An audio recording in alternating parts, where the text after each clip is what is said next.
We'll also give you the latest Mulberry handbag and not one, but two sought-after designer watches, so you can style it out this spring. For another chance to win the lot, text cash to 63232. One entry costs £2 plus one standard network rate message, or text bonus to 63232. 5 entries cost £5 plus one standard network rate message. Go to gbnews.com/win. Entries start from just £2. Call 0903 681 3232. Calls cost £2 plus your network access charge, or post your name and number to GB12 PO Box 8690 Derby DE1 9TT. UK only. Entrants must be 18 or over. Lines close at 6 p.m. on the 4th of April. Please check the closing time if listening or watching on demand. The royal family is an enduring symbol of tradition, unity and pride for Britain. At GB News, we celebrate what makes this country great. In our new royal newsletter series, you can join me, Cameron Walker, for Inside the Palace, an exclusive look every week that takes you beyond the gates and brings you the very latest from those at the heart of the monarchy. Never miss a royal moment again. Sign up now. Go to gbnews.com/royal newsletter and get the latest straight to your inbox. Good Afternoon Britain isn't just about us. The wonderful thing about this programme is it's about everyone watching. It's an interactive programme. Well, there absolutely is something to see here, and we're going to be talking about it more. Whether it's breaking royal news, please bring us up to date, or indeed a particularly punchy speech in the House of Commons. Very, very curious. We bring it to you live, and then we bring you live reaction as well.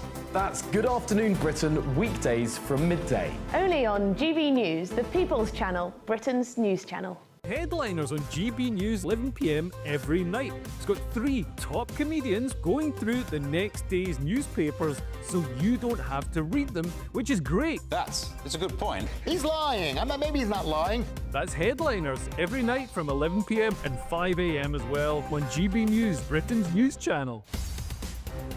In the GB Newsroom, we bring you the news as it happens. With our team of dedicated journalists across the UK, we're ready to keep you up to date with what's happening every half an hour, every single day. Bulletins here on GB News, the People's Channel, Britain's news channel.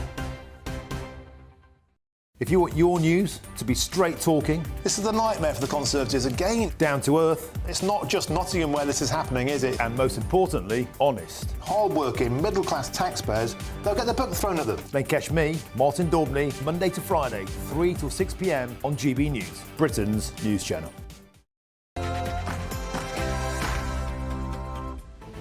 Good afternoon, Britain. It's 12 o'clock on Tuesday, the 18th of March. I'm Tom Harwood. And I'm Emily Carver. Will your benefits be slashed? The Work and Pensions Secretary, Liz Kendall, is expected to make an announcement on restricting sickness and disability benefits despite backlash and uproar from fellow Labour MPs. Yes, not long to wait now. An announcement in the next half hour or so about just how the government intends to save about £7 billion off the welfare benefit. Too little, too late. Conservative leader Kemi Badenoch has set out her policy renewal this morning. We are not creating a legacy for the next generation. Worse than that, we are mortgaging our children's future by not recognizing that the world has changed. We're making things harder and harder for them across the board. Elsewhere, the Kremlin have announced that a phone call between President Trump and Vladimir Putin will happen today between 1 and 3 p.m. UK time. Will they come to an agreement to end the Ukraine war? And the last surviving pilot who fought in the Battle of Britain, Group Captain John Paddy Hemingway, who was shot down 4 times and survived a plane crash, has died aged 105 years old. Houston, they're coming home. 2 NASA astronauts stranded on the International Space Station for 9 months. They were only meant to be there a week. Well, they're finally coming back down to Earth. Goodness me, and it's not a horror film, no. It's a real Antarctic nightmare. A group of scientists are trapped in a teeny tiny base in Antarctica. They've sent an email pleading to be rescued after they say a member of their team has threatened to kill a colleague.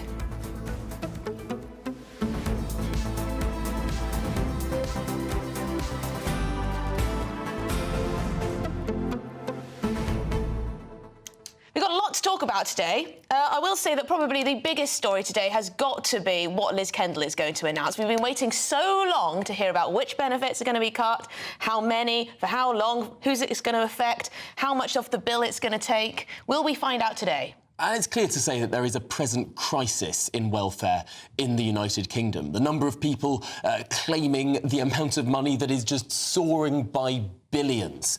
I mean, we're all talking about how many billions will be shaved off the welfare bill, but in reality, is this going to be a cut at all, or simply slowing the increase of the spend?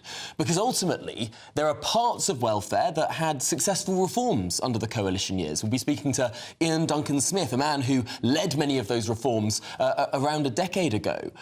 But there are parts of the welfare state that have been utterly unreformed, and parts that have been ballooning and growing. Will the government have the mettle to tackle them? Yeah, and one of the big benefits that they're talking about is PIP, isn't it? The Personal Independence Payments for people with various disabilities. Now, the definition of disability does seem to have stretched quite a bit and encompasses a lot of disorders such as ADHD, anxiety, etc., etc. But one of this stat, £13.7 billion a year spent on this particular benefit before the pandemic. That's now 21.8 billion. That's almost a 50% increase. It's quite extraordinary. But, I mean, it is, the numbers are staggering. And what's more staggering than that is the projections. I mean, the total welfare bill soaring towards £100 billion. For context... Who's paying for it all? For context, we spend less than... we spend around £50 billion on our entire armed forces. I mean, this is the sort of skewed priorities that we're facing as a country. Yeah, the only thing is some of you will get in touch and say, you know, are we punching down here by cutting disability benefits? There are a lot of other areas that perhaps you'd prefer to cut first. Do let us know what you make of it all. We will be bringing you Liz Kendall's speech live, of course, to see exactly where she decides to, well, cut the knife, as it were. gbnews.com/your say is the way to get in touch. But let's get to the headlines.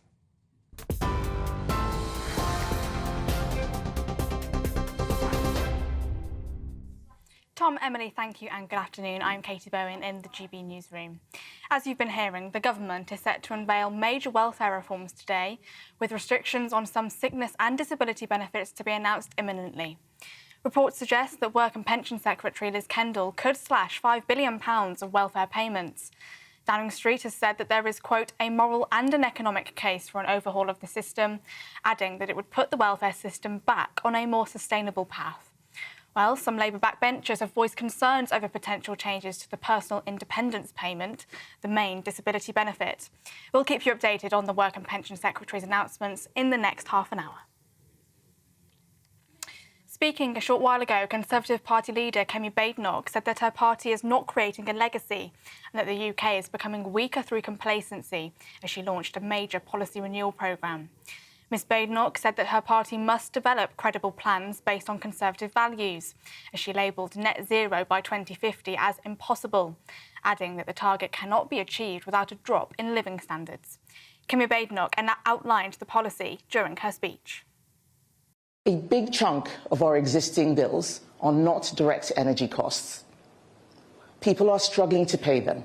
Businesses, especially manufacturing businesses, are closing down, and there is no real plan for bringing costs down. That surely cannot hold. It's fantasy politics built on nothing, promising the earth and costing it too. But the current policies the UK has been implementing are not doing this, while at the same time driving up the cost of energy. Elsewhere, the Ministry of Justice has confirmed to GB News today that it has triggered an emergency measure to use police cells to hold prisoners as jails in England and Wales reach capacity. A spokesman for the Ministry of Justice said today that the government had inherited a prison system in crisis.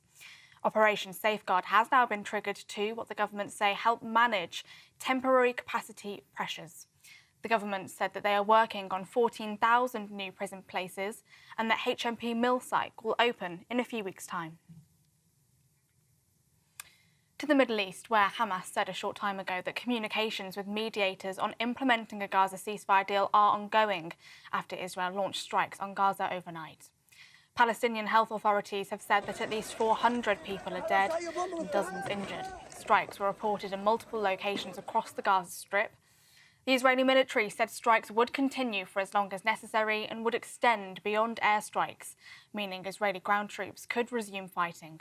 That news comes as Foreign Secretary David Lammy said yesterday that Israel had committed a breach of international law for the first time since the conflict began in Gaza.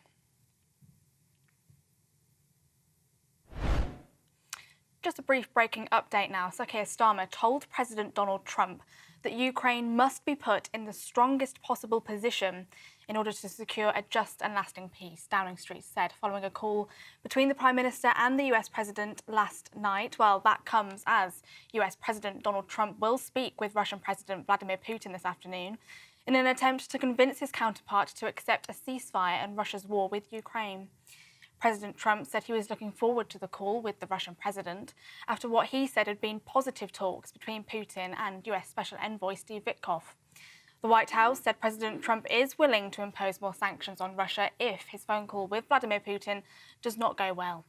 That comes as the European Union Foreign Affairs Chief is set to meet with David Lammy and John Healey today to discuss increasing economic pressure on Russia and supporting Ukraine.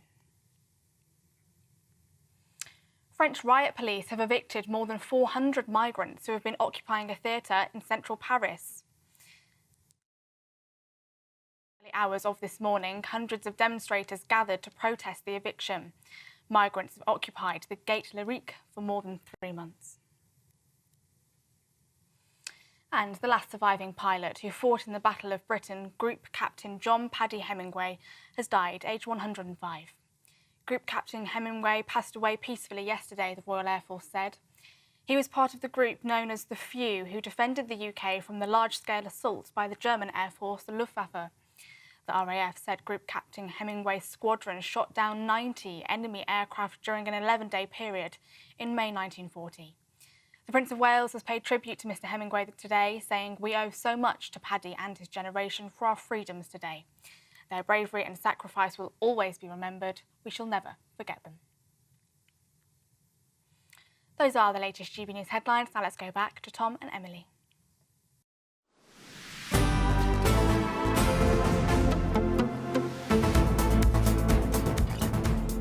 Good afternoon, Britain. It's 9 minutes past midday and around 20 minutes until the Work and Pensions Secretary Liz Kendall addresses the House of Commons, where she's expected to announce greater restrictions on disability and sickness benefits.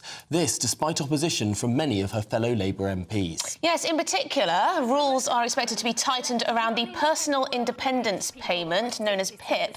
This is part of a wider attempt to slash the UK's ballooning welfare bill, with over 7 million Brits currently claiming some form of sickness benefits. Well, let's get the lowdown ahead of the speech with our political correspondent Catherine Forster.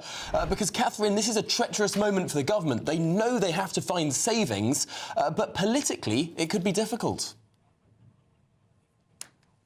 Yes, absolutely. And this announcement was originally scheduled for last week, but they postponed it because there are frankly so many Labour MPs deeply, deeply unhappy about this. They did not come into politics to cut benefits from people. That's what they're going to have to do because, frankly, the government says the country cannot afford it. And if you look at some of the statistics, the benefits bill has absolutely ballooned, particularly since the pandemic. About 1 million people have left the workforce over the last 5 years. We're currently spending £65 billion a year on health and disability benefits. That's projected to go up to £100 billion by 2030. Quite staggering figures. And this government, similar to the Conservative government, have said that it's just got to get a grip on this. It also says that it is morally the right thing to do, that it is much better for people to be in work, to be contributing to society, that it will benefit them as well as saving the government money. So we're expecting Liz Kendall, the Work and Pensions Secretary, to stand up in the Commons in the next 20 minutes or so. She's likely to speak for about 15 minutes. And then about 80 pages, we're expecting this green paper that will be published. And the devil will be in the detail of what is in that. But certainly, we expect the government are looking to save about £7 billion a year. PIPs, those personal independence payments that are not means tested, that you can get if you've got certain disabilities, whether you work or whether you don't. We don't expect them to be frozen, but we do expect that the eligibility criteria to get that will be tightened up considerably, especially around mental health. Bear in mind, of course, that Wes Streeting, the health secretary, said the other day that he thinks mental health conditions are being overdiagnosed at the moment. They've also looking to get rid of this work capability assessment that's at the heart of getting the incapacity benefit. They want everybody to try to prepare for work. A couple of carrots being offered too. They say that people with conditions that have no hope of improving and that are chronic may be able to escape all future assessments. They're also going to trial this right to work scheme where people can try getting a job, see how it goes, and then if it doesn't work out, they can go back onto benefits without having to start the whole thing over again. They're also going to spend £1 billion on helping long-term sick back to work. But look, this is going to be very difficult and very contentious. But bear in mind that in cities like Glasgow, Liverpool, Blackpool, you've got something like 20% of the working age population off on some of these benefits. Clearly not affordable, not good for the people either. Meanwhile, of course, we're getting hundreds of thousands of people coming into the country, some of them doing jobs that perhaps some of our own people could do with the right support. Thank you very much. Catherine Forster, our political correspondent there. Yes, we're about 15 minutes away now from that speech in the House of Commons. She'll be addressing MPs, Liz Kendall, that is, the Work and Pensions Minister. I must say, some people are getting in touch and saying, you know, the wrong people are going to suffer because of these cuts. You know, the people who are law-abiding, it might be more difficult for them to actually get hold of some of these disability benefits that they do need if they make it more and more difficult. And it's those who con the system, you know, who will continue to try and do so. Well, it will be very interesting to see how that is all split, of course. But should we get some more on this now with a former Work and Pensions Secretary and indeed former leader of the Conservative Party as well. Sir Ian Duncan-Smith joins us now. Sir Ian, I hope you won't mind us starting off with this announcement, really, from a successor in a role you used to hold. What do you think Liz Kendall will announce to Parliament today? I think you've got it pretty well covered. I have some observations very quickly to make. When I was there, we saved £32 billion out of the welfare budget on a yearly basis, and we also had the lowest number of workless households since records began. What's hit this thing like a steam train has been COVID. The government at the time, because it basically told people to stop working and shut the schools, which I think was a major, major mistake, actually ended up with the welfare budget ballooning. They got rid of all the conditionality that was there. The conditionality is where if people won't take a job or take an interview, they would lose their benefit. What I wanted was to have conditionality going up the hours in work to keep pushing people up so they go further. Those things have all got to be introduced, and I don't see any of that. Conditionality is critical to making sure people play by the rules and get the jobs, not sit around not doing. There's a big difference between sickness benefit and disability benefit. Disability benefit is not in universal credit, and you can work and still receive the benefit. Sickness benefit, I think, is where the bigger problem arises, and that's the issue where you are basically discouraged from working in a way under these rules at the moment. And what we need to do is, now it's come into universal credit for the first time, which I wanted to do, but the government at that time wouldn't invest in it. That means every single person on sickness benefit can now have an advisor who tells them what they can do and gets them into work. And one final problem we've got with the sickness benefit is that GPs are really facing a problem. We've now, when I was there, it was more musculoskeletal stuff.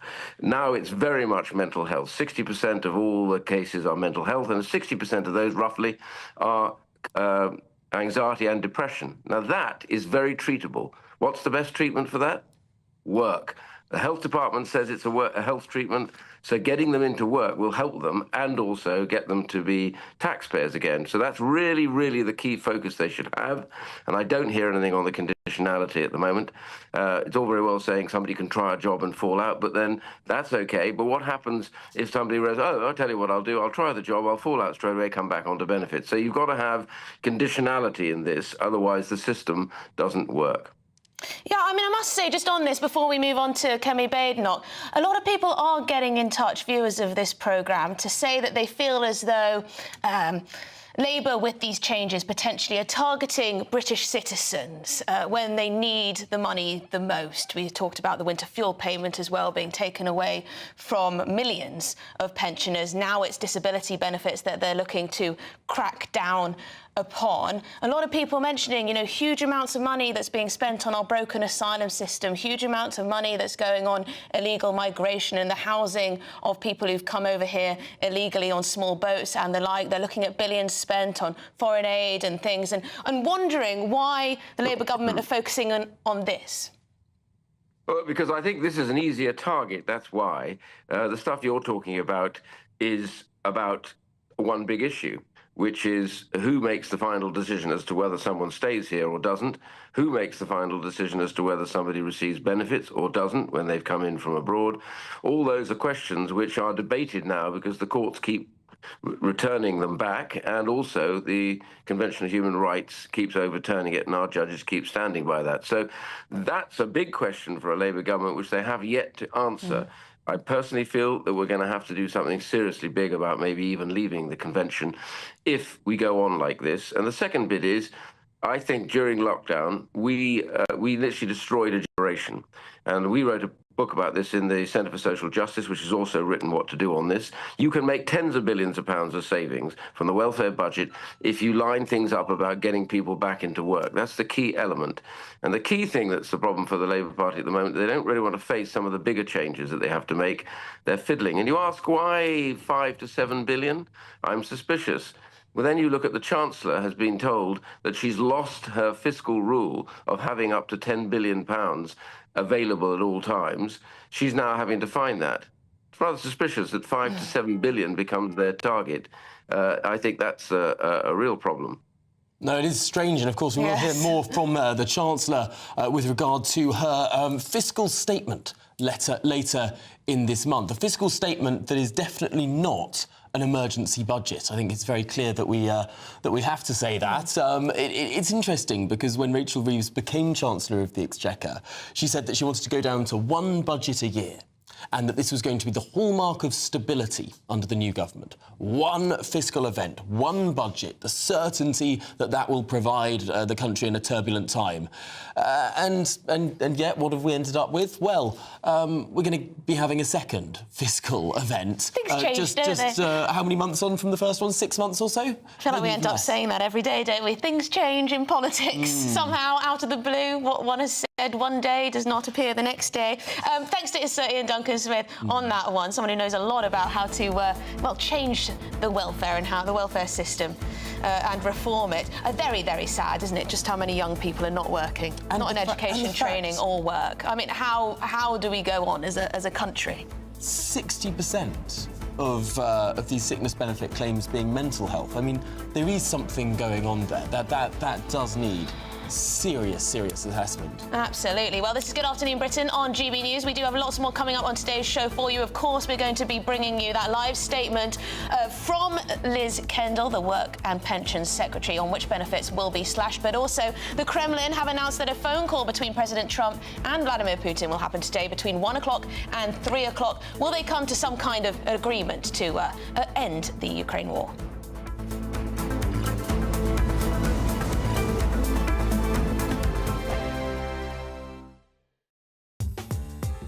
I'm Christopher Hope. From pop stars to politicians, I'll interview anybody in a pub who's got a political opinion. Join me every Friday on Spotify, Apple Podcasts, YouTube or gbnews.com, or wherever you get your podcasts. This is GB News, the People's Channel. Farage, Monday to Thursday from 7 p.m. Tom Bauer is back with his latest book, The Fall of Fayed. And Tom, don't know how you do it, but you produce these books and you learn things, and we learn things about very, very important public figures. And in terms of national life, I mean, this man was around in the press for decades. The battle to buy Harrods, onto his son Dodi and Diana being killed in that tunnel in Paris. What interested me was that you actually had the opportunity originally, a long time ago, to do an authorised biography of him. What happened? Well, what happened was he offered me a huge amount of money to stop writing the unauthorised version. I got to know Fayed very well in the early 90s because of his battle with Tiny Rowland, who owned this company Lonrho, and he helped me a lot in my biography of Tiny, which sold terribly well. And he loved it because he was very critical of Tiny. He put it up all over Harrods. They were at war with each other. They were at war with each other over the fact that Fayed had got Harrods. Well, then I tried to get close to him when he was doing the Cash for Questions. He was feeding all this stuff, how he bribed MPs and how he bribed all sorts of people. And I was in his office during the summer of '97 quite a lot in Harrods. And he showed me often the photographs of him and Diana, who was in the south of France, with him and Dodi. Yeah. So when she died, I rang up his office and said, could I go to the Ritz and see the people who'd been with her just before he died? And she died, and then he flew me across in his helicopter 24 hours later with his head of security. And I spent the whole day interviewing the people in the Ritz who'd been with Diana and Dodi and heard this horrendous story, how they had been sent with the drunken driver at Fayed's orders. But also I saw then how he ran. GB News, the People's Channel. This is Britain's Newsroom, where your voice matters. It's just astonishing. With expert analysis and honest opinion, we don't just keep you informed. We bring you unique perspectives you won't see anywhere else. Can't argue with any of that. When the news happens, it happens here. On Britain's Newsroom, weekdays from 9:30 a.m. Only on GB News. We're proud to be GB News, the People's Channel. And as you know, we always love to hear your views. Now, there's a new way of getting in touch with us at gbnews.com/your-say. By commenting, you can be part of a live conversation and join our GB News community. You can even talk to me, Bev Turner, or any of the members of the GB News family.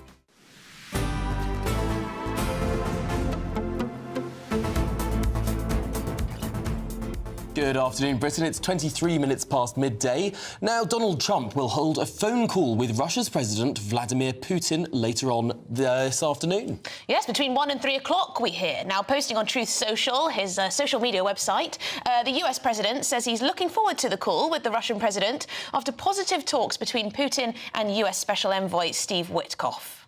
But he has warned of piling on more sanctions if the call with the Russian leader does not go well. Well, joining us now is Republican commentator Noralie Knudsen. Thank you very much indeed for joining us, Noralie.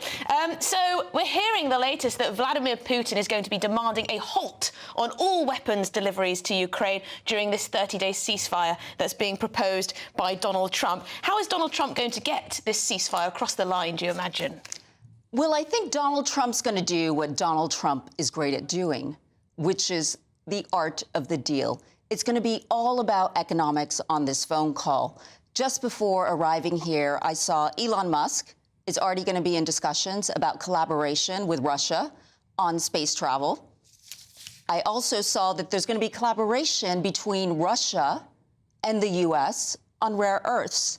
Now, what was genius about Trump is he had discussed doing a deal with Zelensky, and Russia actually has the 5th largest reserves in the world. And as we know, rare earths are key to the tech industry, AI, it's key to electric vehicles, it's key to defense. They want to get in on the action. It's all going to be about how can we all prosper, sit down, create common mutual economic interest so that it can be a win, even though there are going to be lots of losses for everybody. A lot of people on the right of the political spectrum around the world have for years warned against doing too much business with China because they're a dictatorial country with appalling human rights records that are seeking to expand territorially and to normalise or encourage that through deeper economic integration might be destabilising for the world later on. That seems like it's a cogent view of the Trump administration when it comes to China. Right.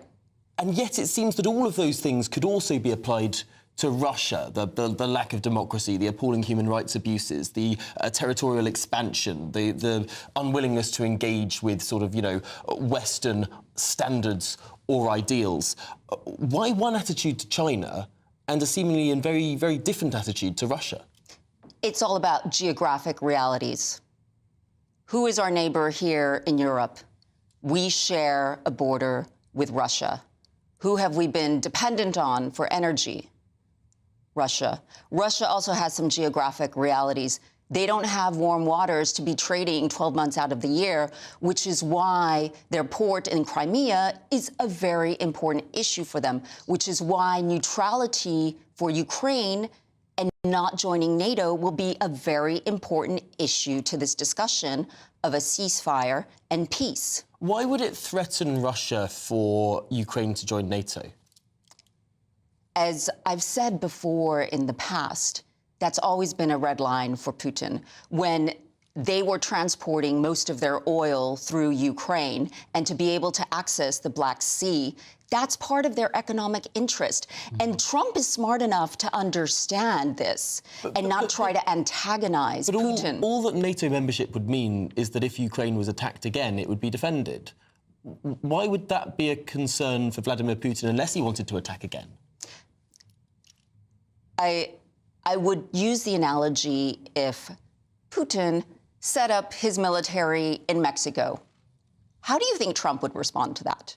And I think it doesn't take a genius to respond to that. That would be seen as aggressive. And I think it's the same sort of situation. And going back to promises that have always been made to Russia before they agreed to the unification of Germany was that NATO wouldn't expand. So do you think that the United States will end up being great buddies with the Russian administration as it stands, and that they'll be partners economically and perhaps in other ways going into the future, while Europe takes a very different stance?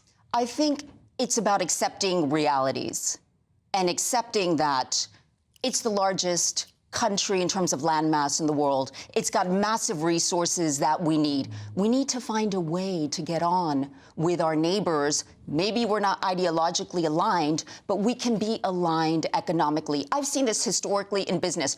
Arch enemies, the minute their interests are economically aligned, suddenly can do business and no problem. And yet Russia is not a rich country. It's, by some measures, a very, very poor country. I mean, the GDP is equivalent to that of Spain, with a population far, far larger.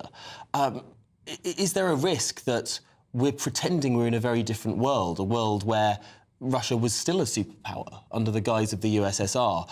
Are we at risk of, if anything, elevating Vladimir Putin to a position that perhaps he does not deserve? I would disagree with that. I think Trump is playing a bigger global game here. It's about taking Russia out of the arms of China and dealing with China, Iran, oil prices separately. How do we deal with that?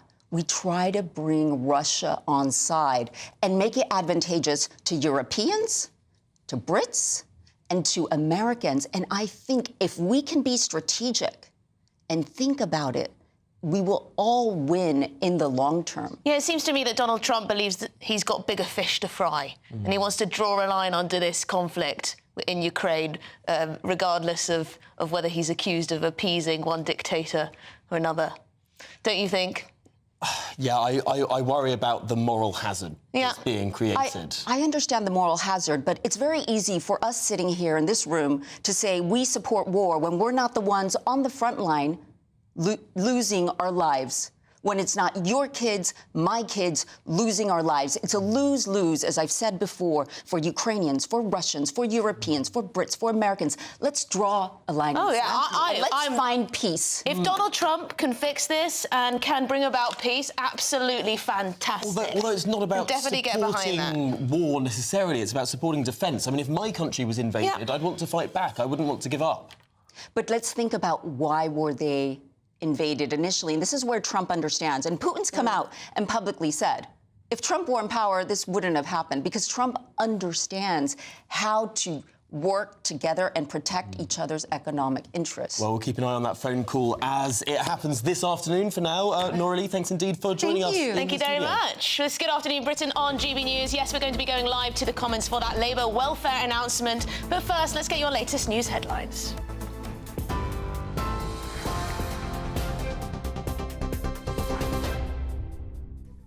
Tom, Emily, thank you. Your top stories this hour. The government is set to unveil major welfare reforms today, with restrictions on some sickness and disability benefits to be announced imminently. Reports suggest that Work and Pension Secretary Liz Kendall could slash £5 billion of welfare payments. Downing Street has said that there is a, quote, moral and an economic case for an overhaul of the system, adding that it would put the welfare system back on a more sustainable path. Some Labour backbenchers have voiced concerns over potential changes to the personal independence payment. The main disability benefit. Will keep you updated on the Work and Pension Secretary's announcements set to take place very shortly. Speaking a short while ago, Conservative Party leader Kemi Badenoch said that her party is not creating a legacy and that the UK is becoming weaker through complacency as she launched a policy renewal programme. Ms Badenoch said that her party must develop credible plans based on Conservative values, as she labelled net zero by 2050 as impossible, adding that the target cannot be achieved without a drop in living standards. A breaking update this lunchtime. A Luton teenager who shot dead his mother and two of his siblings had been planning to kill as many as 30 young school children. Nicholas Prosper pleaded guilty last month to the murders of his mother, Juliana, alongside his 16-year-old brother, Kyle, and sister, Giselle, 13. All three were shot in the head inside the family home in Luton on the 13th of September last year. Details of the murder and the killer's motivation are being heard at Luton Crown Court today as part of a sentencing hearing. We'll bring you more on that developing story soon. To the Middle East, where Hamas said a short time ago that communications with mediators on implementing a Gaza ceasefire deal are ongoing after Israel launched strikes on Gaza overnight. Palestinian health authorities have said that at least 400 people are dead and dozens injured. Strikes were reported in multiple locations across the Gaza Strip. The Israeli military said strikes would continue for as long as necessary and would extend beyond airstrikes, meaning Israeli ground troops could resume fighting. The news comes as Foreign Secretary David Lammy said yesterday that Israel had committed a breach of international law for the first time since the conflict began in Gaza. Those are the latest GB News headlines. More from me in half an hour. For the very latest GB News direct to your smartphone, sign up to News Alerts by scanning the QR code or go to gbnews.com/alerts.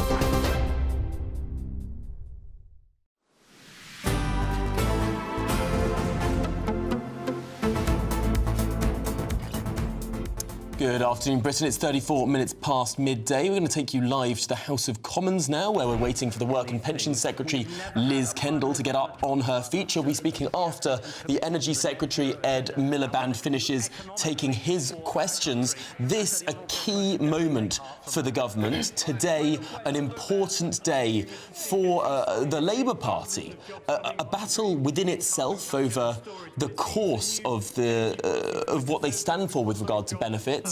But also a real question, a fiscal question. Where will they find the money? Oh, absolutely. And she is expected to focus on two particular benefits.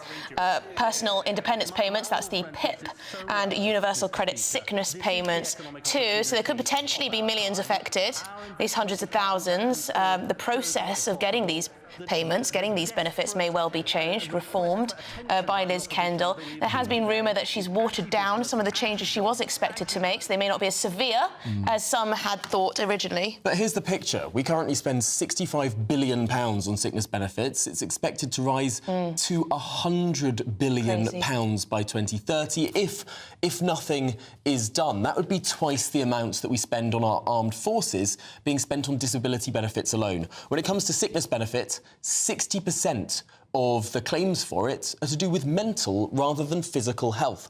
Big questions over whether or not that's appropriate. We were speaking earlier to the former Work and Pension Secretary, Ian Duncan-Smith, who said he believed that mental health was not best addressed through this sickness benefit system. No, and just the proportion of people who are on these type of benefits with mental health. Now, mental health is something that is very broad, isn't it? It can encompass depression, anxiety, but of all different severities. Very, very hard, very hard. But a huge amount of money being spent on this. The PIP caseload, up 12% in just the last year. That's according to the DWP. And you look at some of the intricacies within this. I mean, the number of people who are on PIP diagnosed with ADHD, who are available for the most high level of benefits, the mobility benefits, it's gone up by 1,400% since 2016. I mean, are we all? Liz Kendall is up. Mr. Speaker, this government is ambitious for our people and our country. And we believe that unleashing the talents of the British people is the key to our future success.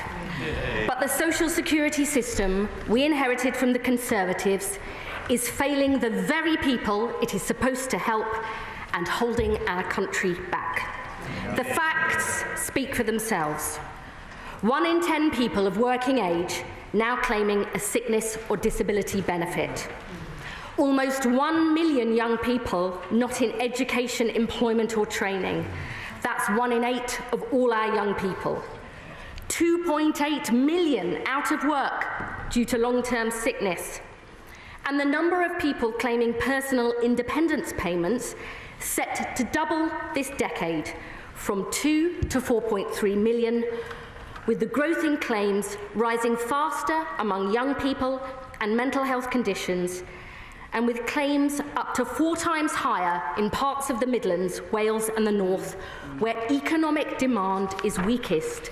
Places that were decimated in the 80s and 90s, written off for years by successive Tory governments and never given the chances they deserve. And the consequences of this failure are there for all to see.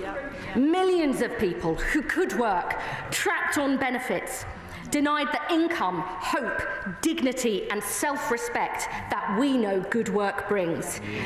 And taxpayers paying millions more on the costs of failure, with spending on working age sickness and disability benefits up 20 billion since the pandemic, set to rise by a further 18 billion by the end of this Parliament to £70 billion a year.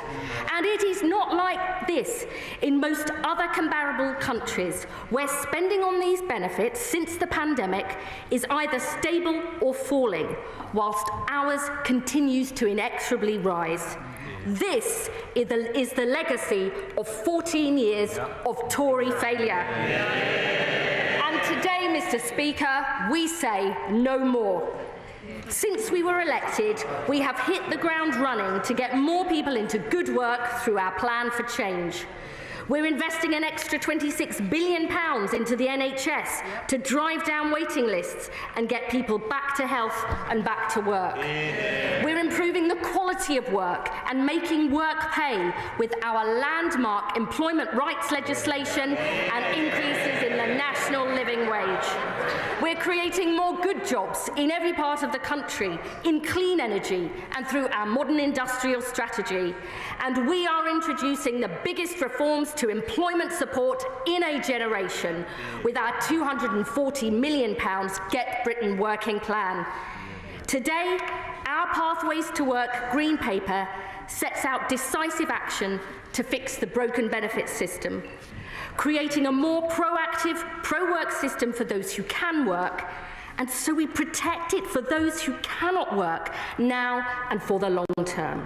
Mr. Speaker, I know as a constituency MP for 14 years that there will always be people who can never work because of the severity of their disability or illness.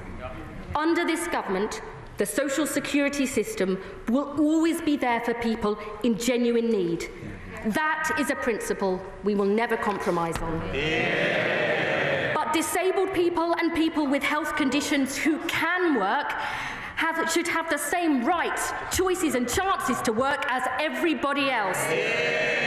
That that principle of equality is vital too, because far from what members opposite would have you believe, many sick and disabled people want to work with the right help and support. And unlike the Conservatives, that is what we will deliver. Mr. Speaker, our first aim is to secure a decisive shift towards prevention and early intervention. Almost 4 million people are in work with a work-limiting health condition, and around 300,000 fall out of work every year. So we've got to do far more to help people stay in work and get back to work quickly, because your chances of returning are 5 times higher in the first year. Our plans to give statutory sick pay for 1 million of the lowest paid workers and more rights to flexible working will help keep more people in work. The Workwell programme is trialling new approaches, like GPs referring people to employment advisors instead of signing them off sick. And our Keep Britain Working review, led by former John Lewis boss Sir Charlie Mayfield, will set out what government and employers can do together to create healthier, more inclusive workplaces. So we help more employers offer opportunities for disabled people, including through measures like reasonable adjustments, alongside our Green Paper consultation on reforming access to work so it is fit for the future. And today, I can announce another step. Our Green Paper will consult on a major reform of contributory benefits, merging contributions-based job seekers allowance and employment support allowance into a new time-limited unemployment insurance paid at a higher rate without having to prove you cannot work in order to get it. So if you have paid into the system, you'll get stronger income protection while we help you get back on track. Our second objective is to restore trust and fairness in the benefits system by fixing the broken assessment process and tackling the perverse incentives that drive people into welfare dependency. Now, members on this side of the House have long argued that the work capability assessment is not fit for purpose.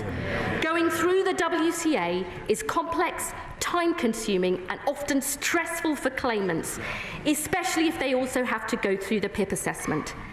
And more fundamentally, it's based on a binary can-can't work divide, when we know the truth is that many people's physical and mental health conditions fluctuate. The consultation on the Conservatives' discredited WCA proposals was ruled unlawful by the courts. So today I can announce we will not go ahead with their proposals. Instead, we will scrap the WCA in 2028. In future, extra financial support for health conditions in universal credit will be available solely through the PIP assessment. So extra income is based on the impact of someone's health condition or disability, not on their capacity to work. Reduce the number of assessments that people have to go through, and a vital step towards de-risking work. And, Mr. Speaker, we will do more by legislating for a right to try, guaranteeing that work in and of itself will never lead to a benefit reassessment, giving people the confidence to take the plunge and try work without the fear this will put their benefits at risk. Mr. Speaker, we will also tackle the perverse financial incentives that the party opposite created, which actively encourage people into welfare dependency. The Tories ran down the value of the Universal Credit Standard Allowance. As a result, the health top-up is now worth double the standard allowance at more than £400 a month. And in 2017, they took away extra financial help for the group of people who could prepare for work. So we're left with a binary assessment of can or can't work and a clear financial incentive to define yourself as incapable of work, something the OBR, IFS and others say is a likely factor driving people onto incapacity benefits.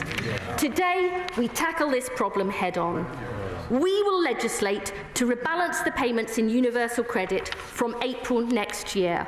holding the value of the health top-up fixed in cash terms for existing claimants and reducing it for new claimants, with an additional premium for people with severe lifelong conditions that mean that they will never work, to give them the financial security they deserve. And alongside this, Mr. Speaker, we will bring in a permanent, above-inflation rise to the standard allowance in universal credit for the first time ever.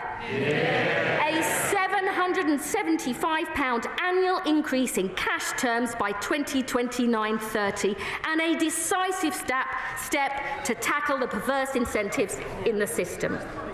We will also fix the failing system of reassessments. The Conservatives failed to switch reassessments back on after the pandemic. So they're down by more than 2/3, with face-to-face assessments going from 7 in 10 to only 1 in 10. We will turn these reassessments back on at scale and shift the focus back to doing more face-to-face. And we will ensure they are recorded as standard to give confidence to claimants and taxpayers that they're being done properly. And Mr. Speaker, I can also announce for people on universal credit with the most severe disabilities and health conditions that will never improve, we want to ensure that they are never reassessed to give them the confidence and dignity they deserve.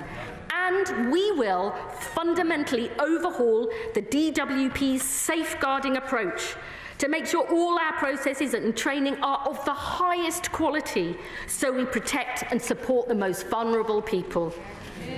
Mr. Speaker, alongside these changes, we will also reform disability benefits, so they focus support on those in greatest need, and to ensure the social security system lasts for the long term into the future. Social and demographic change means more people are now living with a disability. But the increase in disability benefits is double the rate of increasing prevalence of working age disability in the country, with claims amongst young people up 150%, for mental health conditions up 190%, and claims for learning difficulties up over 400%, according to the IFS. Every day, there are more than 1,000 new PIP awards. That's the equivalent of adding a population the size of Leicester every single year. Mr. Speaker, that is not sustainable long term, above all for the people who depend on this support.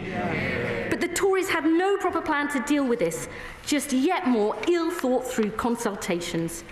So today I can announce this government will not bring in the Tory proposals for vouchers, because disabled people should have choice and control over their lives.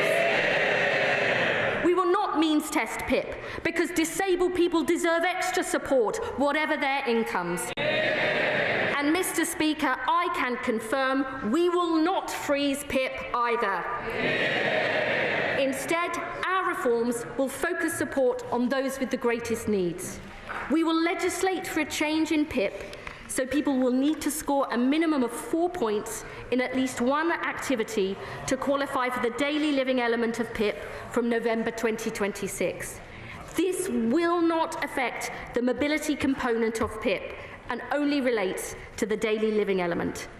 And alongside this, we will launch a review of the PIP assessment, led by my right honourable friend, the Minister for Social Security and Disability, in close consultation with disabled people, the organisations that represent them, and other experts. So we make sure PIP and the assessment process is fit for purpose now and into the future. And Mr. Speaker, this is a significant reform package that is expected to save over £5 billion in 2029-30, and the OBR will set out their final assessment of the costings next week. Our third and final objective is to deliver personalised support to sick and disabled people who can work to get the jobs they need and deserve. We know from the last Labour government and our new deals for disabled people, young people and the long-term unemployed, the difference that proper employment support can make. And more recent evidence from the Work Choice programme and additional work coach time shows support can make a significant difference in the number of people getting work, keeping work and improving their mental health and well-being too. This Labour government believes that an active state can transform people's lives. We know this because we have done it before. So today I can announce we will invest an additional £1 billion a year for employment support with the aim of guaranteeing high quality, tailored and personalised support to help people on a pathway to work. The largest ever investment in opportunities to work for sick and disabled people. And alongside this, for those on the UC Health top-up, we will bring in an expectation to engage and a new support conversation to talk about people's goals and aspirations, combined with an offer of personalised health skills and employment support. And because being out of work or training when you're young is so damaging for your future prospects, we will go further. In addition to funding our youth guarantee through the £240 million Get Britain working plan, we will consult on delaying access to the health top-up in universal credit until someone is aged 22, with the savings reinvested into work support and training opportunities, so every young person is earning or learning and on a pathway to success. Mr. Speaker, the Conservatives left a broken benefit system that's failing the people who depend on it and our country as a whole. The status quo is unacceptable, but it is not inevitable. We were elected on a mandate for change, to end the sticking plaster approach and tackle the root causes of problems in this country that have been ignored for too long. Because we believe in the value and potential of every single person, that we all have something positive to contribute and can make a difference, whether that's in paid work, in our families or communities, alongside our neighbours and friends.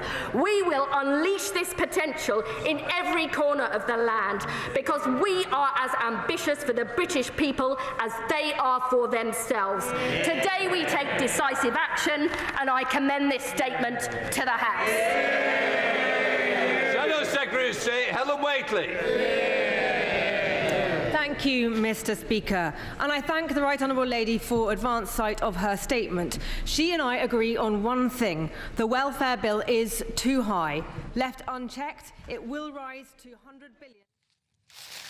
Well, we've been listening to the government's announcements, some pretty huge announcements there to save over £5 billion from the welfare bill, to spend an extra £1 billion more on employment support, and to merge employment support allowance and job seekers allowance into a new contributory employment insurance system. Yes, so we're going to dig into some of that detail, because she was speaking very fast. She got through a lot there, and there were some controversial elements that we'll bring you but we're going to take a quick break before we bring you more analysis of what that might mean for you and people you know. That's next. Stay with us.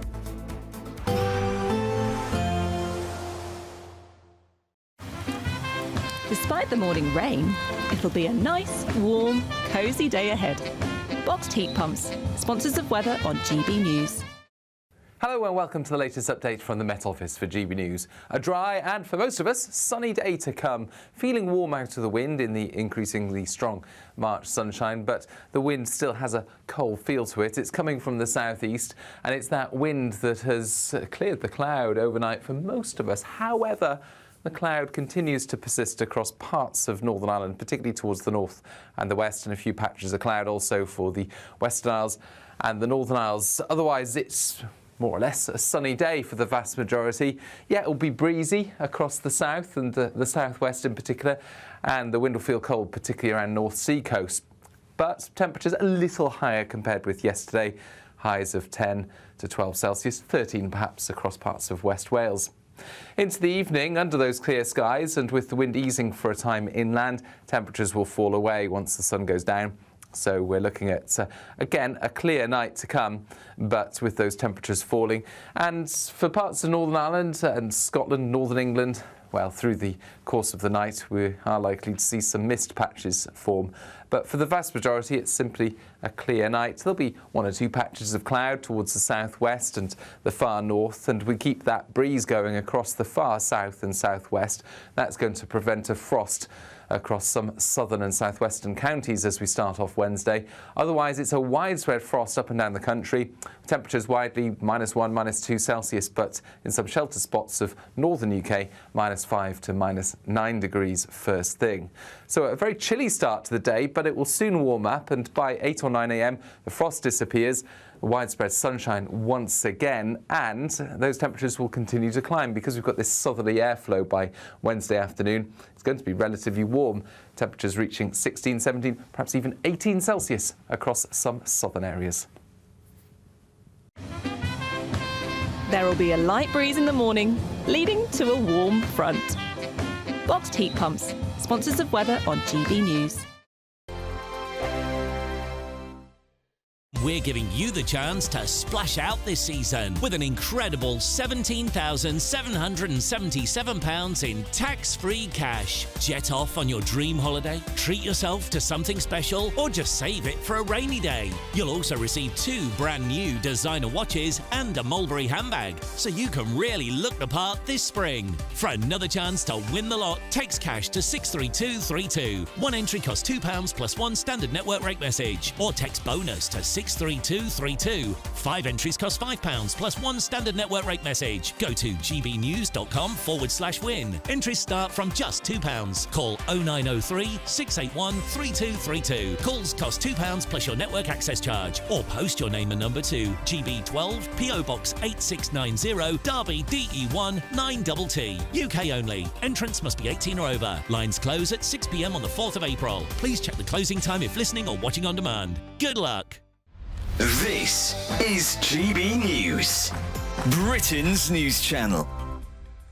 And the BAFTA-winning actress, Daisy May Cooper, isn't holding back about what she thinks about Shakespeare. She thinks it's time to ditch the lot. Well, comparing his plays to studying EastEnders in 600 years' time, she says that kids would be better off learning from TV dramas.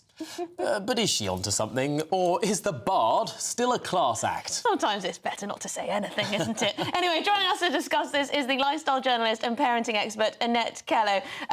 Annette, is studying Shakespeare these days the same as if you forced children in 600 years' time to study Pat Butcher? Exactly. I mean, Pat Butcher's earrings to start with, maybe studying those in 600 years. But I think whilst she has a point that it is very old, I think we need to bring it up to speed and not scrap it, but reimagine it so that people today can learn it. The plays are quite long, which might be quite hard for kids to decipher. But I do think there's something in keeping it. We know that there's loads of words. I think it's 1,700 words that Shakespeare invented. And come on, which ones do you know? Swagger? We were talking... Addiction? This is cheating, because we were talking a bit about this in the break. But assassination, critic, majestic... Swagger. and phrases, like, it's all Greek to me. I mean, these things that just roll off the tongue. I mean, it's so important, actually, for understanding our own language more than anything else. Exactly, and actually Jay-Z quoted that he takes inspiration from Shakespeare because apparently there's something to do with the rhythm that is similar to rapping. So I think things like that can be a really good lesson for children to kind of get in the zone with it, because it's quite hard to learn otherwise. I mean, I can imagine it's very hard to teach Shakespeare these days to young children, because they are the TikTok generation. GB News, the People's Channel.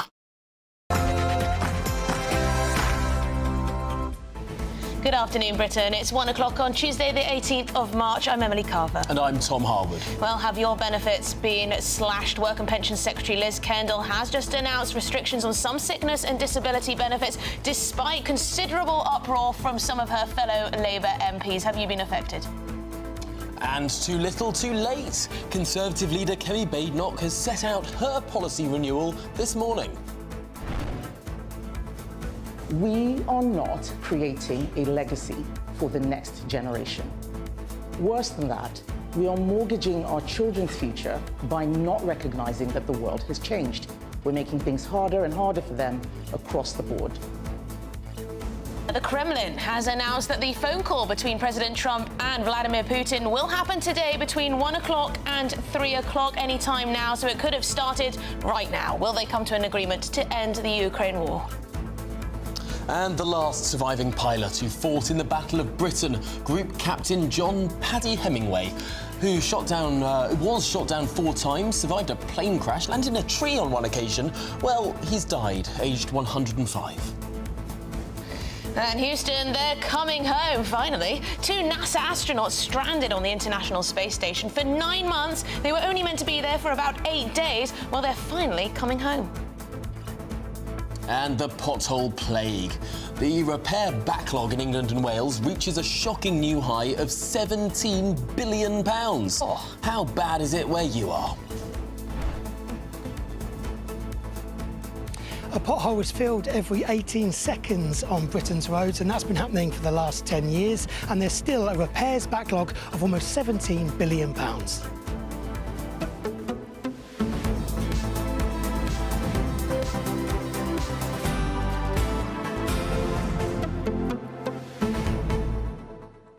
Well, in the last few minutes, we've had some big news on benefits announced in the House of Commons. £5 billion of savings to be found by the end of this Parliament. But frankly, does that scratch the surface? And whilst there have been cuts announced, for example, the freeze to the disability element of universal credit, the non-disability element is actually going up. That is the so-called rebalancing of the system that Liz Kendall, the Work and Pensions Secretary, announced.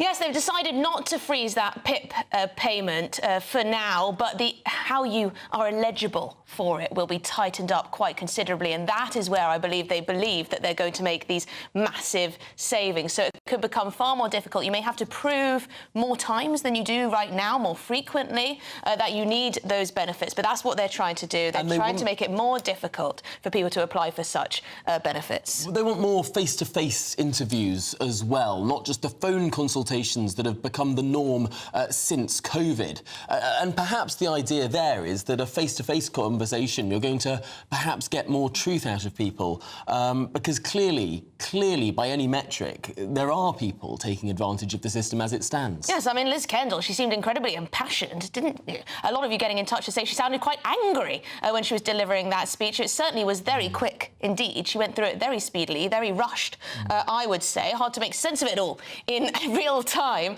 But yes, it does appear as though the reform to the PIP benefits is going to be the most controversial area. The idea that only the most severely disabled will be able to make successful claims. At the moment, we know that the PIP has gone up 12% in the caseload in just the last year. So this is a soaring cost. 1,000 more people every single day apply to sign on to PIP. 1,000 every single day. This is clearly a huge proportion of the projected rise in benefits spend. I mean, projected, as Liz Kendall was saying, to go up to £100 billion by the end of the decade. But perhaps one of the other really significant things that has been announced here is the scrapping of the work capability assessment. This was a very controversial element of the benefit system in its entirety, where instead of a healthcare professional, you had a bureaucrat assessing whether you're available to work. Instead now, it'll be the PIP assessment system to determine whether or not you get your benefits. Well, the Conservatives said that they were going to do that anyway, and they were going to do it sooner, by 2026-7 instead of 28. So there you go. Who to believe? Well, send in your views, post your comments, gbnews.com/your say. We'll dig into those details after your latest news headlines.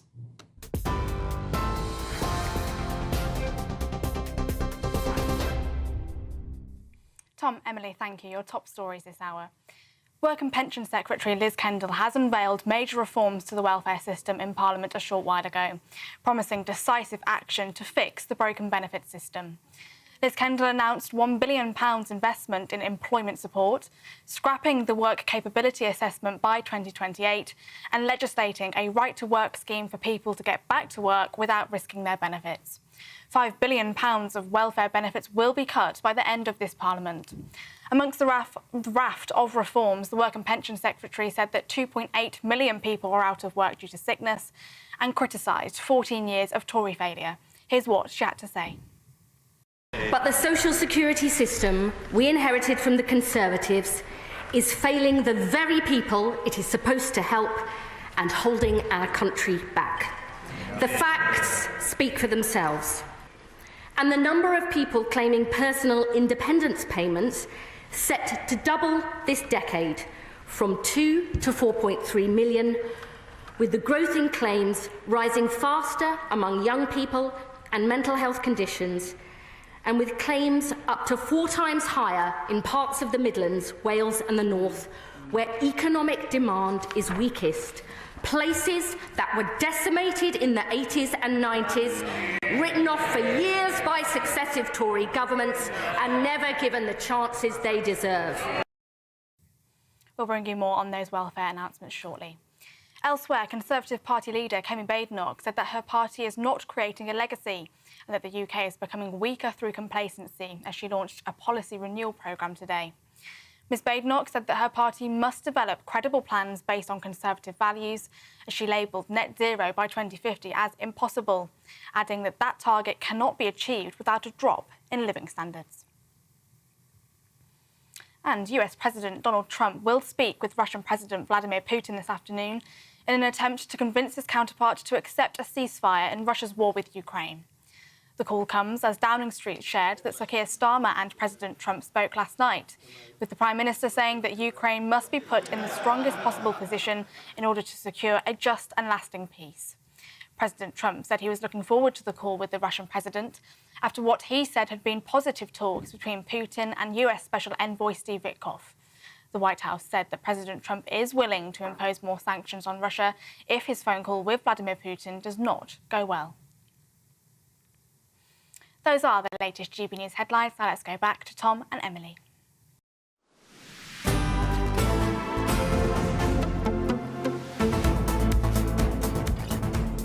Good afternoon, Britain. It's 7 minutes past 1, and as expected, the Work and Pensions Secretary Liz Kendall has announced, announced greater restrictions on some disability and sickness benefits. This despite opposition from many of her MPs, but the Conservatives say that she hasn't gone far enough.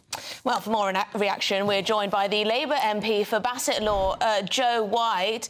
Liz Kendall there appeared to rush through a lot of various announcements that will concern potentially millions of people in this country. It sounds as though your government is going to be making it far more difficult for people to receive PIP payments. Now, these are the personal independence payments for disabled people. Yes, but what it is about creating change. So in my communities, there are people, whole generations of families who are on benefits. And this means that this is families where there's low aspiration. They're not really looking for change. Children are brought up so that they claim benefits as adults. And we look across the country, we have 9.3 people claiming benefits. And that's one of the highest numbers that have gone up across Europe since COVID. We're one of the highest countries where numbers of claimants are growing rather than decreasing. And we really, really have to tackle it. And it's about fairness. People in my communities see that they work hard, they pay their bills, they're struggling, and yet there are people who don't work. And what I want to see is a system that enables people to get back into work, whether it's ill health. So they need to have access to good treatment, good support, so that they can go to work. And if there's needed, they can have the workplace can be adapted so that they can work easily. But also we need to have more money to go into our NHS so that we can tackle those waiting lists. And that's my priority, is enabling our country to work, rebuild our economy and build pride in our communities.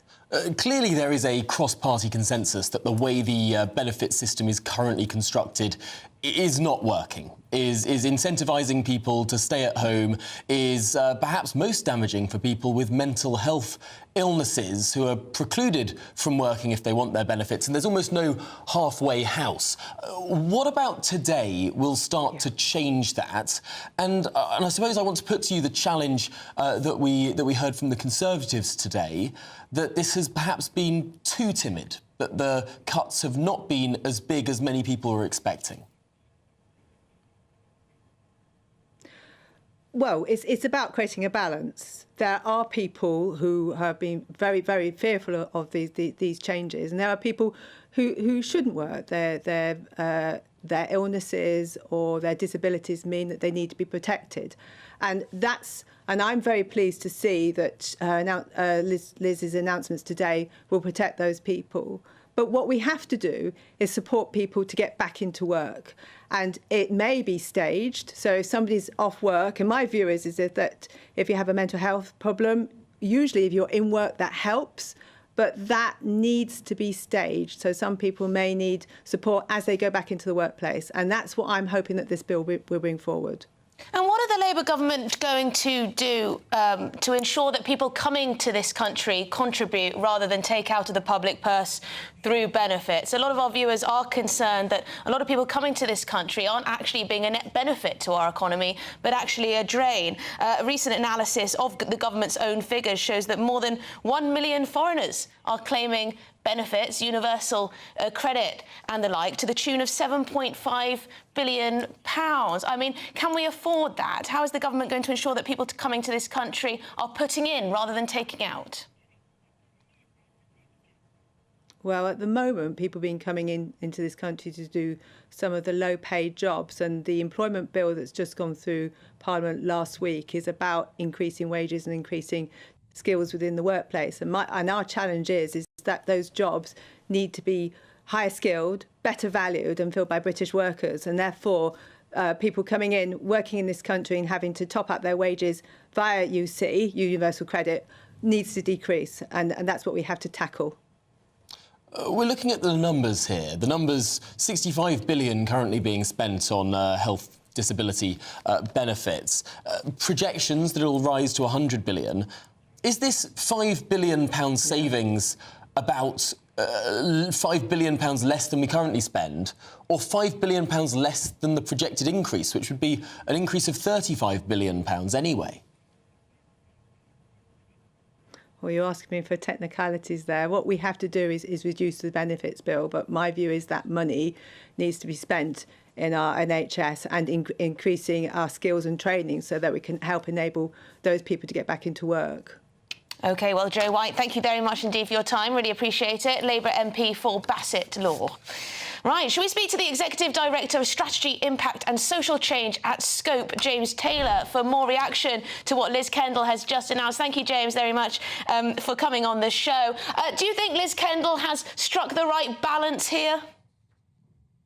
Well, I think there are a few more positives in what she said. I must admit, I haven't been able to read all the detail in the last handful of minutes that we've had. There was a lot there. But I think the fact she's talked about investing in employment support going up to £1 billion per year over the lifetime of this Parliament is a good thing. However, there is still £5 billion worth of reductions in the PIP bill, which are on the table, and more to be announced next week on the spring statement about the health element of universal credit, which is the rate that people who have been assessed as not being able to do any work as a result of their condition receive. So we're extremely worried that people will see a reduction in their financial support over the coming years. And you are Executive Director of Strategy at a disability charity. This is Scope. So you obviously deal with a lot of people who have various disabilities, I can imagine. Are you concerned that perhaps too many people have been eligible for PIP, for these personal independence payments, that actually there are some people with some disorders or minor afflictions that perhaps could work and should be working? Well, PIP has got nothing to do with work, so it doesn't matter about whether you can do work or not as to whether you receive PIP. I think the second thing is what we're probably seeing is people who have always been eligible, but because of the last few years of higher prices as a result of, wars in Ukraine and cost of living, more people are turning to PIP now than was perhaps projected in the past, simply because their wages or their savings are not enough to get by. It's also worth saying that the PIP assessment is not an easy thing to get through. Many people are actually denied PIP, and you have to provide a whole host of medical evidence. So I don't think there's much chance of people gaming the system, which I know has been said in other places over the last couple of weeks or so. Well, I mean, one of the concerns about PIP is the number of people who are applying not for physical but for mental health reasons, which is a lot harder to assess on an objective basis, particularly as these assessments are very often now over the phone rather than face-to-face.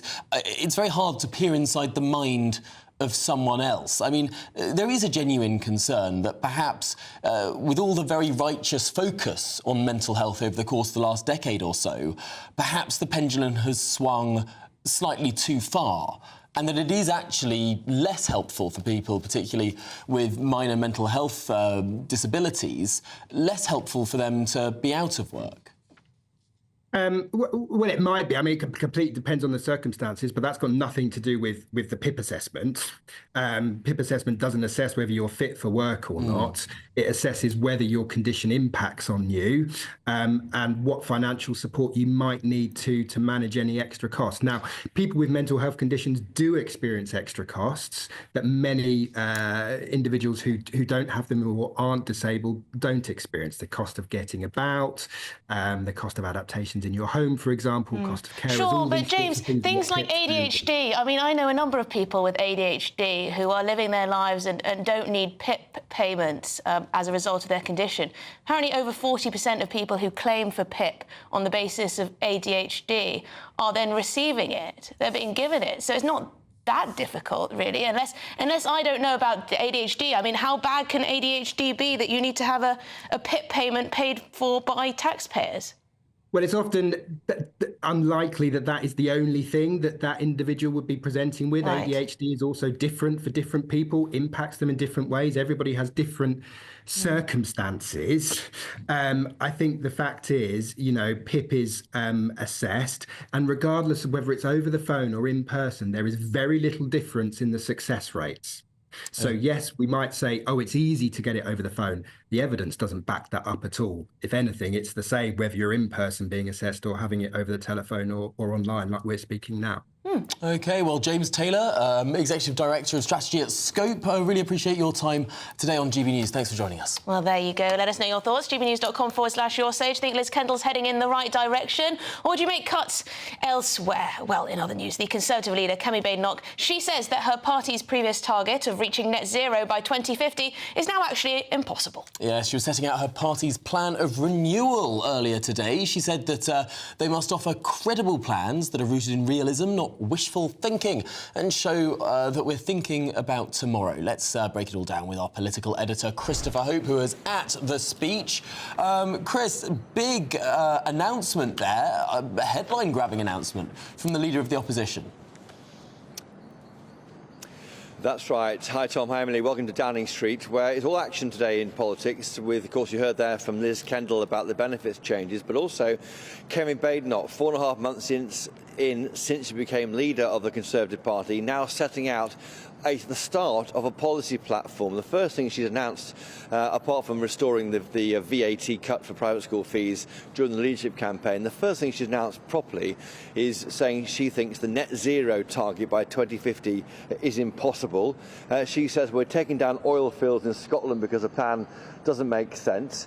She says she's not happy about saying it's impossible, but they've got to get real, the party, she says. It can only be achieved by a significant drop in our living standards or by bankrupting us, she says. And why is it indeed 2050 in the first place? Why not 2049 or 2051? So that's the first big change she's announced. She's going to develop a policy on environmental measures and come back to us with that before the election, of course. She also unveiled other areas of review for the party: back to work, fixing healthcare, improving productivity, and dealing with lawfare, but nothing on the pension triple lock, a big issue for GB News viewers and listeners.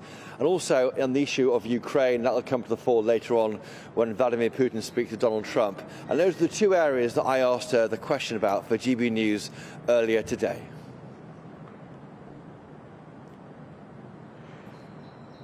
Oh, I'm sorry, Christopher. We don't seem to have your question at this moment. I mean, you could either tell us what you asked and what she said, or we can play it a little later. Tell you, yeah. Let us know, Christopher. Tell you. What did you ask? What did you ask?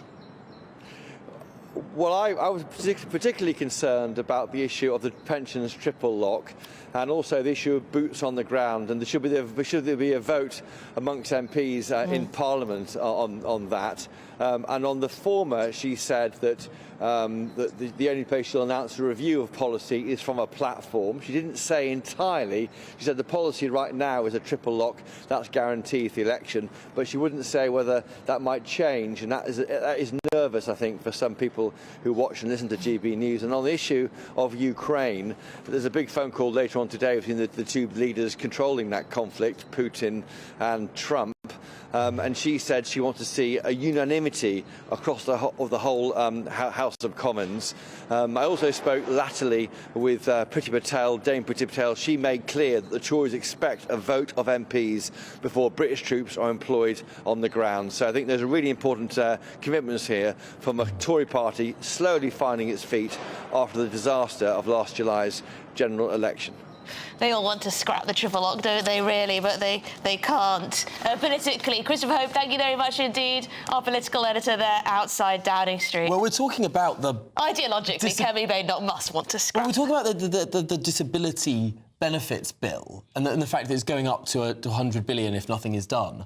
I mean, that is dwarfed in comparison. Oh, you're going to upset people bill. Calling the pension a benefit. The pensions bill, if we keep having economic growth as low as it is today, how on earth can we afford pensions continuing going up by 2.5% or inflation or average wages, whichever is highest? If economic growth stays basically at zero, where is the money coming from? We're a poor country. We're a poor country. I mean, I think everyone would love to be able to continue to spend above inflation increases on pensions. Would you really? If it could be afforded. If it could be afforded. I don't know, you'd slash it all, wouldn't you? If it could be afforded through economic growth, I'd love everyone to have everything. Sure. But fundamentally, I mean, if we're talking about cutting disability benefits, where is the conversation about the ballooning pensions bill? Also, it's a bit much, Kemi Badenoch coming out and saying net zero by 2050 is impossible. I mean, where was she when the Tories were signing us up for all of these impossible targets then? Although she did say one of the two people to speak out when it was sort of rushed through Parliament in a vote of acclamation. She was one of two people to raise questions. Oh, well, there you go. Raise a question. This is Good Afternoon Britain on GB News. Lots more coming up. Yes, the last surviving pilot who fought in the Battle of Britain, that's Group Captain John Paddy Hemingway. He was shot down 4 times and survived a plane crash. Well, he's very sadly died, but aged 105 years old. Join me, Camilla Tominey, for a frank and honest discussion with those in power that cuts through the spin and gets to the heart of the issues shaping our nation. You haven't confirmed that you want to stand as leader, but you haven't ruled it out either. This report basically says that he's not fit to stand trial. Is he indecisive? Incompetent? I deliver the dose of reality Westminster needs. That's the Camilla Tominey Show at 9:30 every Sunday on GB News. The People's Channel, Britain's news channel. Mornings don't have to be tiresome, especially if you have the right company. Wake up to news as it happens, opinion and debate, and of course, a little bit of entertainment too. Because when the kettle's on, we're on. That's Breakfast on GB News, a show worth waking up for. Every morning from 6 a.m. Only on the People's Channel, Britain's news channel. We'll spread the news, you spread the word. Hi, I'm Michelle Dewberry, and my show is your opportunity to cut through all the noise and dive in headfirst to some robust debates, ideas. At the end of it, wait for more. And we do not shy away from the difficult stuff. Sometimes I want to shake people and say, if only you understood. So join me on Jubes & Kerr weeknights at 6 p.m, only on GB News, Britain's news channel. Exciting news. Every Friday, my Patrick Christie's Tonight Show is going to have a twist to it. We're welcoming some special guests. You. That's right, on Fridays I'm going to be doing my show in front of a live studio audience because this show is about you and what you have to say. It's going to be the same big debates, same big topics, same big opinions. But every Friday night at 9 p.m, you are invited to come on down to Patrick Christie's Tonight to be a part of the action. Only on GB News, the People's Channel, Britain's news channel. This is Britain's Newsroom, where your voice matters. It's just astonishing. With expert analysis and honest opinion, we don't just keep you informed. We bring you unique perspectives you won't see anywhere else. Can't argue with any of that. When the news happens, it happens here. On Britain's Newsroom, weekdays from 9:30 a.m. Only on GB News. We're proud to be GB News, the People's Channel, and as you know, we always love to hear your views. Now, there's a new way of getting in touch with us at gbnews.com/your say. By commenting, you can be part of a live conversation and join our GB News community. You can even talk to me, Bev Turner, or any of the members of the GB News family.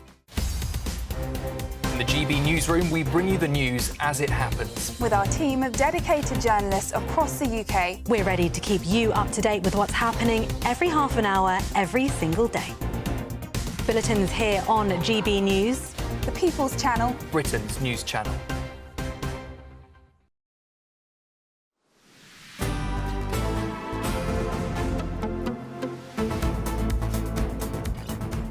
Good afternoon, Britain. It's 26 minutes past 1. Now, the last surviving pilot who fought in the Battle of Britain, Captain John Paddy Hemingway, has died at the age of 101. Yes, and our political editor, Christopher Hope, well, he's been speaking to the leader of Reform UK, Nigel Farage, about the life of this British hero. Nigel Farage, there have been tributes to Paddy Hemingway from the Prince of Wales, from the Prime Minister. You haven't spoken yet. Why do you think his passing moves people so much? I haven't spoken because I saved it for GB News. I grew up less than a mile from the grass strip at Biggin Hill, the most famous fighter station of them all. And as a kid, I do remember once coming home with an incendiary bomb we found. Oh, my goodness. And we found bits of old Dornier bomber, and so I kind of grew up with this. Was it exploded, the bomb? Was it? No, it was unexploded. Oh, my goodness. Mum wasn't very happy. But for the last few decades, I've been patron of a Battle of Britain museum, a little amateur museum in Shoreham, Kent. And through that, I got to meet many, many Battle of Britain pilots.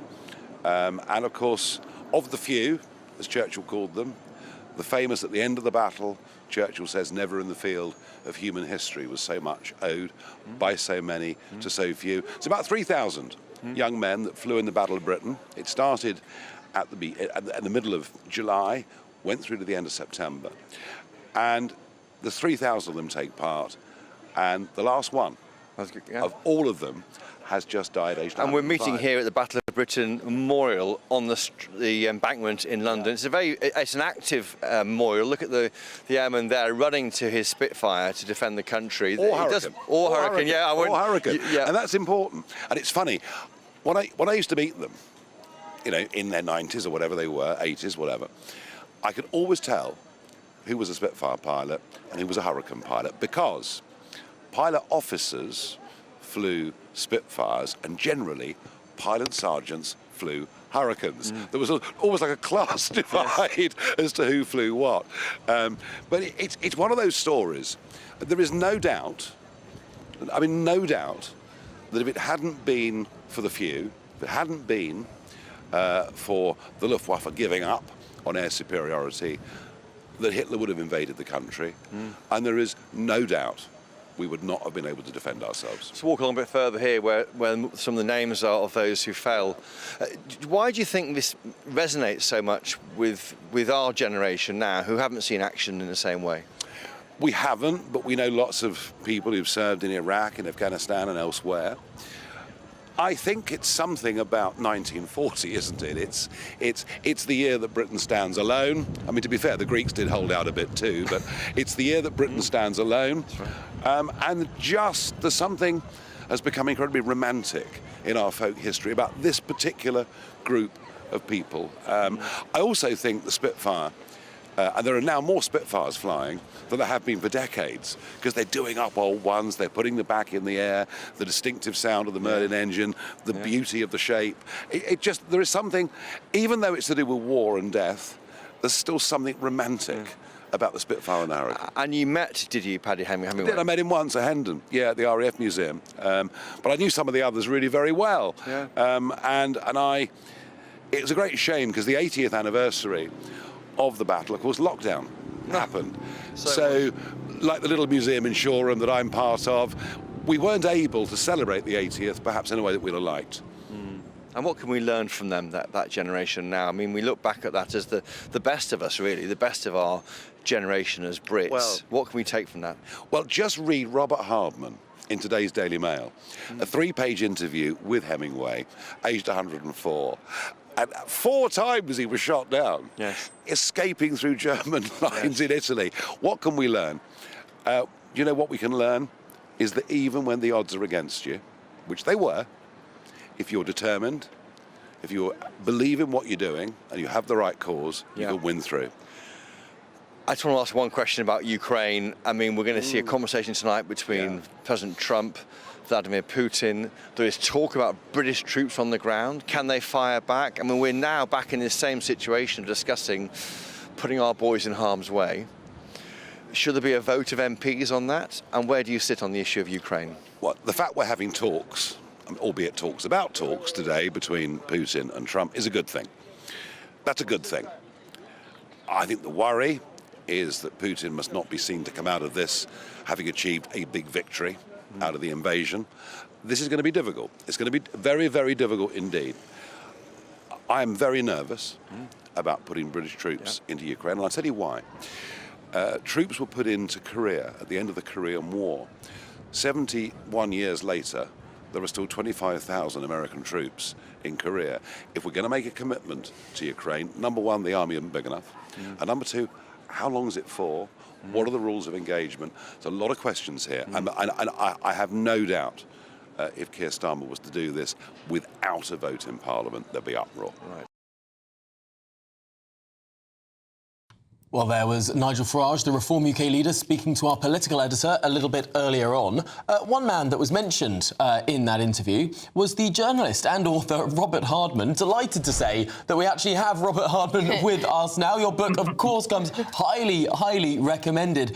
But Robert, this is a moment in time, is it not? It's in many ways the end of an era.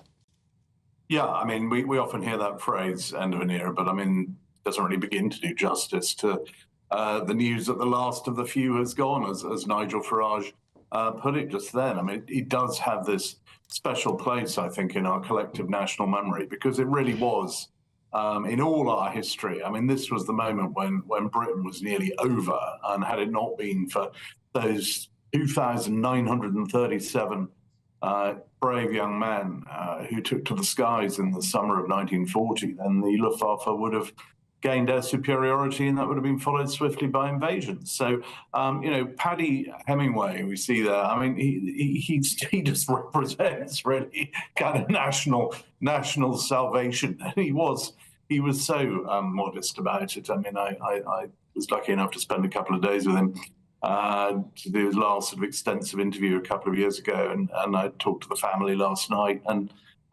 he always put it down to being a lucky Irishman. He was actually born in Dublin, although he spent his entire career in the RAF and was devoted to the RAF. And I mean, I think he would have been rather amused by the fact that he flew to his maker on St. Patrick's Day of all days. Yes. He was. You know, and I mean, I talked to him about, and it is extraordinary when you hear how his scrapes. I mean, he was first shot down before the Battle of Britain. He was shot down in the Battle of France, trying to hold the Germans back. And his squadron would then moved back to defend Britain. And he bailed out the first time. He was shot down actually just off Nigel Farage's constituency, 12 miles off the coast of Clacton. And was then sort of given him up for dead. They'd seen him come down in parachute into the sea. No one could find him. And just as they were about to give up, the rescue boat bumped into him almost in the swell, and then just a few days later he was shot down over another bit of Essex, over Pitsea. Wow. And came clattering down, landed just next to the Barge pub. And fascinatingly, they discovered his plane. Just a few years ago, deep in the mud. They hooked it out, took it up, cleaned it, and the machine guns were still operational. And even better, the control stick, they found the switch was still switched to fire mode. So he'd been literally going down all guns blazing. Luckily, got out just in time. But I mean, that was a handful of his lucky scrapes. I mean, he was on his way to Buckingham Palace to receive the Distinguished Flying Cross from the King in 1942, and the plane taking him to the palace that crashed on takeoff, and he walked away from that unscathed. And he was scrambled on the very first day of the war, and he was flying on the very last day of the war. And just before the end of the war, he was shot down over Italy in a Spitfire. So I mean, he was utterly remarkable, and I think we can all raise a glass to him and to that whole generation. Well, thank you so much for that wonderful tribute. I mean, it sounds like he escaped death dozens of times. Quite incredible. Robert Harmon, thank you very much. We have to leave it there, but thank you. Really appreciate your insight into the man, journalist and author, of course, Robert Harmon. If you want to read his piece, it is in the Daily Mail today. But there's plenty more coming on Good Afternoon Britain here on GB News. Indeed, a daring escape. Houston, they're coming home. 2 NASA astronauts stranded on the International Space Station for nearly 9 months. They're, of course, only meant to be there for 8 days. Well, they're finally on their way home.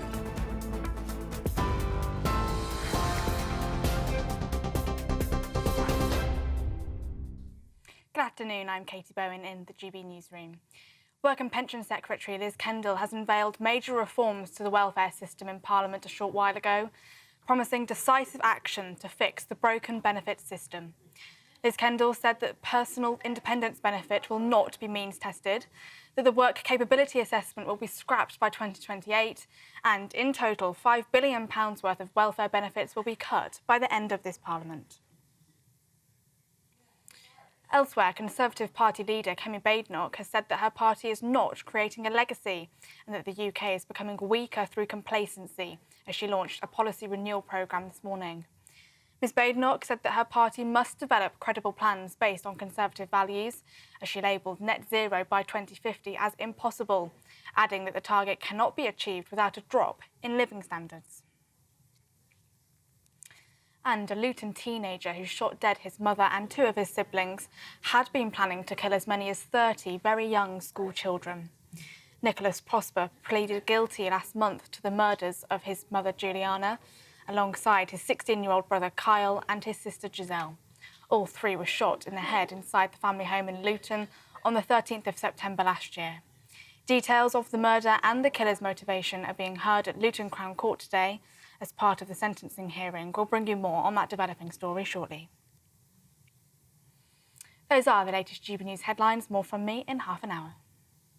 For the very latest GB News direct to your smartphone, sign up to News Alerts by scanning the QR code or go to gbnews.com/alerts.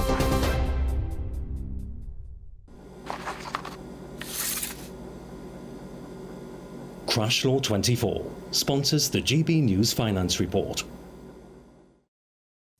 Here's a quick snapshot of today's markets. The pound will buy you $1.2965 and €1.1880. The price of gold is £2,341 and 4 pence per ounce, and the FTSE 100 at 8,717 points. Crash Law 24 sponsors the GB News Finance Report. The latest GB News travel. Good afternoon, I'm Russell Holding. In Lincolnshire, the A46 is closed in both directions along Welton Road between Deepdale Lane and Lincoln Road at Nettleham after an accident causing delays. In Bedfordshire, the A5 is partly blocked southbound where someone's broken down just before the junction with Leighton Road in Hotcliffe. It's taking around 10 minutes in queues for around a mile towards there. In London, the North Circular is partly blocked northbound by a collapsed manhole at the Romford Road junction by the Ilford flyover, causing Hughes from the A13 Beckton roundabout. And in Surrey, the A322 is closed in both directions along Worplesdon Road in Guildford for an investigation. It's closed between the A323 Aldershot Road junction and the junction with Percy Road. And that's the latest. You can stay up to date throughout the day by visiting our website, gbnews.com. This is GB News, Britain's news channel. Well, taking care of your skin and body is one of the best ways to get in shape for the warmer days ahead. But what are the celeb secrets behind a glow-up? And what latest trends are the A-listers following to look and feel their best? Well, joining us now to share some of those secrets is the founder of Celebrity Skin Talk, Scott McGlynn. Scott, thanks for joining us. Thank you for having me. Hello. Right, so... Spill it. Tell us all your secrets. Well, the main thing is hydration, OK? We've heard it so many times before. Having water daily is a must.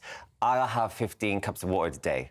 It's a must. What size cup are we talking? Like one of these little ones? Well, the regular, you know, a bit more bigger than that. A bit bigger than that, okay. Yes. Well, I knew you were coming, Scott, so I Right. came prepared today so you wouldn't tell me off. I've got my big bottle of water. Check it out. 2 of these a day. Yeah, and yours is time, which is really cool. Yeah, I like it is. It has all my times. I am slightly behind, but then I have been presenting the news show for the last hour and 40 minutes. So, Yeah, so you're I'm cracking on. Aside from water, what else can we be doing to protect our skin? That's the thing that I'm really big on. I wear Factor 50 on my face every day. Really? Every single so even day. in the winter? Yeah. No matter what, because the UV is still coming through, isn't it? No matter what time of year it is. So it's so important. I'm 27 now. Give my age away on the telly there.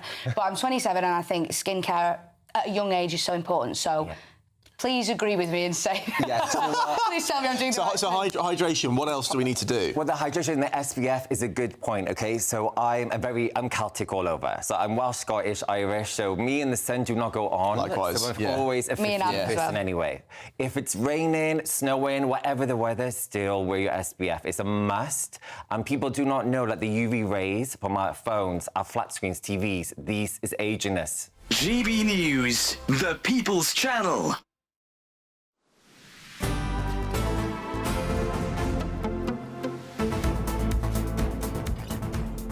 Good afternoon, Britain. It is 41 minutes past 1, and we're going to take you to space.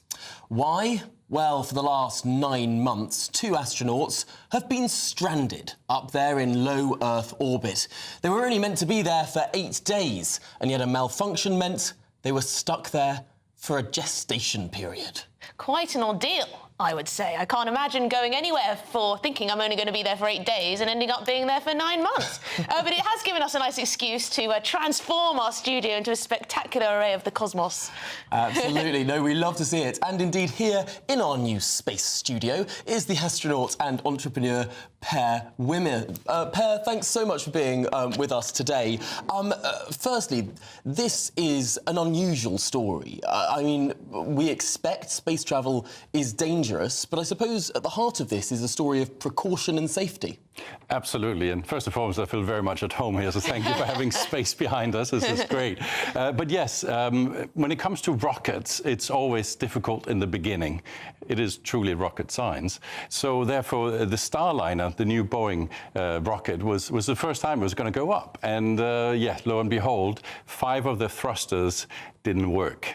There's 28 of them, and 23 is kind of enough to get there and also get back, which we saw because it did come back safely.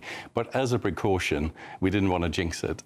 So they have more work to do at Boeing. So did someone at Boeing just get things terribly wrong? Will there be a blame game at play here? No, it's quite normal that there's some hiccups, particularly in the early days of a new rocket. But So no one's getting the sack? Nobody's getting the sack, I think. I mean, they're already a bit over budget and stuff, so they got their own problems to deal with. But fortunately, there was a rescue rocket ready, courtesy of SpaceX and the Falcon 9, which is a true workhorse. It's actually done 134 missions last year.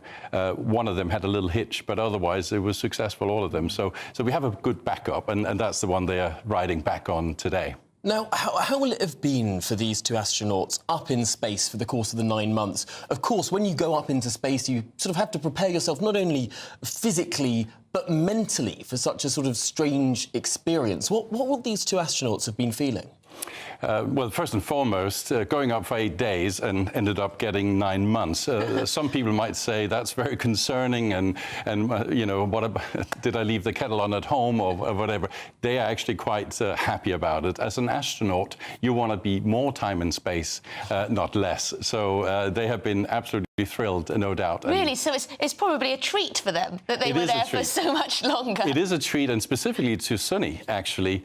By being up there for that long, she actually set the world female record for being out of the ISS, i.e. doing EVAs, for more than a totality of 62 hours. That's a world record for female. So she got that extra benefit she can come back to Earth and brag about. Now, this is, of course, we're sort of entering a new era of space exploration. I mean, it seems that we have rapid rocket development, not least with SpaceX. Whenever there's a new test flight of the Starship, we love to show them, and we also do enjoy seeing them exploding. But this is really a sort of new era of access to space. 100%. We're sort of at the cusp of a new dawn of space that creates a lot of excitement, akin to the Apollo era, when we were all glued into the television watching what was going on. Now private space is coming in, bringing innovation, lots of capital, lots of new ideas, and therefore cheaper access to space, and that means more. And this is what you're part of? And that's what I'm part of, yes. So I'm a space advocate, I'm an astronaut, and I'm very excited about this development. And I think the public and the private sector together are much stronger than just the public sector alone. And you're going on another trip soon, are you? Absolutely. End of next year, I'm heading up to take a closer look at these stars, and I can't wait. And what do you need to do to prepare? So space training includes many things. First and foremost, centrifuge training, where you're spinning around a bit like James Bond in Moonraker. Quite exciting. I've flown fighter jets, both in America, and also I've flown MiGs at an altitude of 80,000 feet, Mach 3. And also importantly, I've done the Vomit Comet, as they call it, the zero-G flight, where you go up to 16K and then you nosedive down, you accelerate on the way down, creating weightlessness. So you have the feeling of being in space, floating around, just like it is when you're up there. The Vomit Comet. No, as a child, I always wanted to be an astronaut. Oh, yes? Yes. I don't think I have the skills. I get motion sickness in the back of the car. Well, soon it'll be available. Soon it'll be available to all of us. Well, Poema, best of luck for your trip at the end of next year, and I hope you don't get stuck up there for 9 months, even though you might enjoy it if you did. And when you come back, tell us all about it, please. 100%. Yes, thank you. I'll see you in space.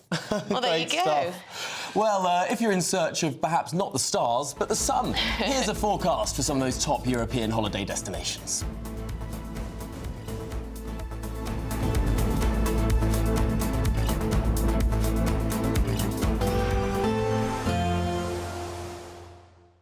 Ready to soak up that holiday sunshine? Won't we need some cover? No worries. All sorted. All Clear Travel Insurance sponsors GB News Travel Destinations Forecast. Plenty of sunshine through the middle of the week for Italy and Croatia. Some chilly winds blowing across Greece and Turkey. Strong winds and more rain to come for Spain and Portugal. Some places here could see a month's worth of rain over the next day or so. Some of that showery rain affecting the Pyrenees and the south of France. Much of Italy dry and sunny. Plenty of sunshine over the Greek islands, but that northerly wind will be bringing a chill. But temperatures will be recovering slowly in Santorini over the next few days. All Clear Travel Insurance sponsors GB News Travel Destinations Forecast. Hello and welcome to the latest update from the Met Office for GB News. A dry and, for most of us, sunny day to come. Feeling warm out of the wind in the increasingly strong March sunshine, but the wind still has a cold feel to it. It's coming from the southeast, and it's that wind that has cleared the cloud overnight for most of us. However, the cloud continues to persist across parts of Northern Ireland, particularly towards the north and the west, and a few patches of cloud also for the Western Isles and the Northern Isles. Otherwise, it's more or less a sunny day for the vast majority. Yeah, it'll be breezy across the south and the southwest in particular, and the wind will feel cold, particularly around North Sea coast. But temperatures a little higher compared with yesterday, highs of 10 to 12 Celsius, 13 perhaps across parts of West Wales.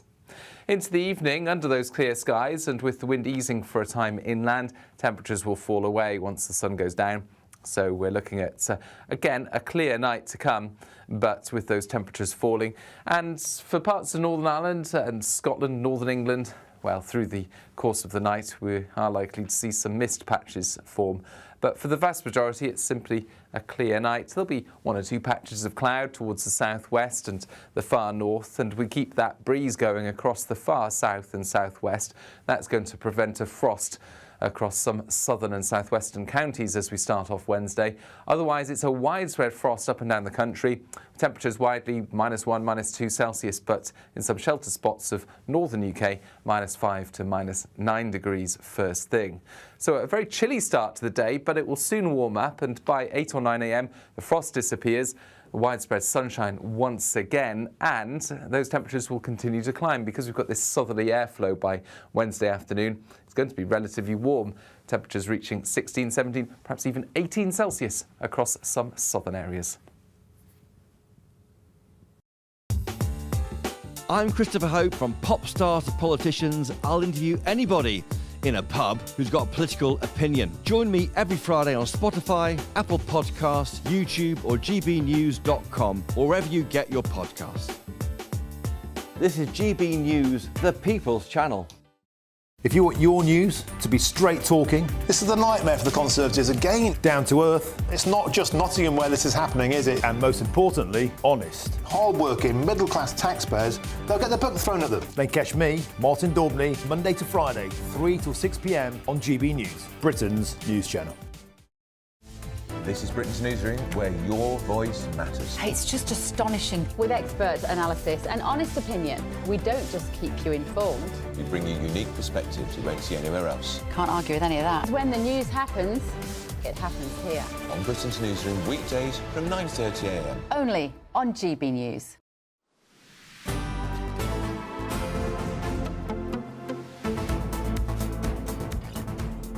Well, is Britain's pothole crisis unfixable? According to the latest industry report, the cost of filling all of these pothole-plagued roads in England and Wales has now reached an eye-watering £17 billion.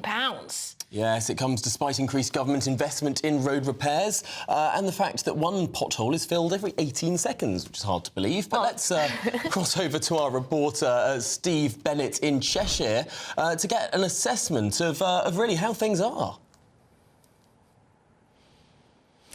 Yeah, that's right. Cheshire East actually comes up as the worst area in the country for potholes, with a staggering 17,191 reported open cases, with the oldest one going back to March 2020. Now, earlier on, you found us on a busy A road, the A5350, which is the main road from Crewe all the way through to Wrexham, and it actually leads directly to the Bentley garage. They're made here in Cheshire, so imagine buying yourself a new Bentley, getting on that road and hitting a pothole, because that road is notorious for the amount of potholes it has in a short stretch of the road. And we've come just off that busy A road now, so you can see some of the potholes on what used to be the old main road leading into Crewe here, and it's scattered all along this small narrow lane. And the locals who didn't want to speak on camera today, they were saying that they haven't seen this road resurfaced for years, and on average every road gets resurfaced once every 93 years, if you can believe that,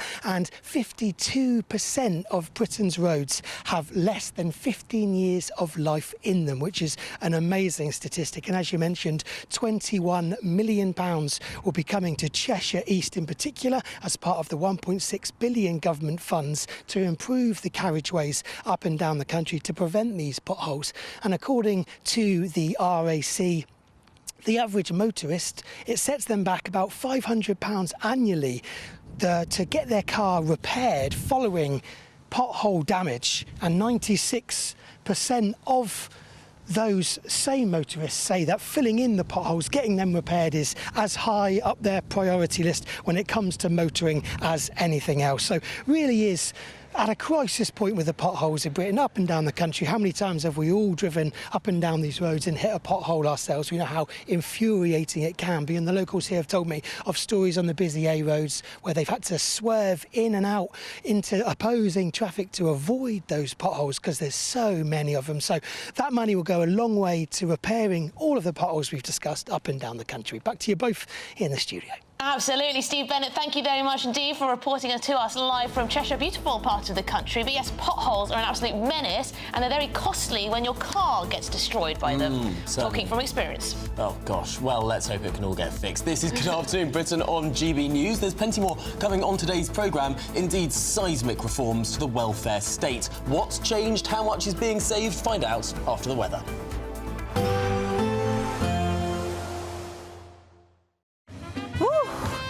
A chilly start will give way to a lovely, warm afternoon. Boxed heat pumps, sponsors of weather on GB News.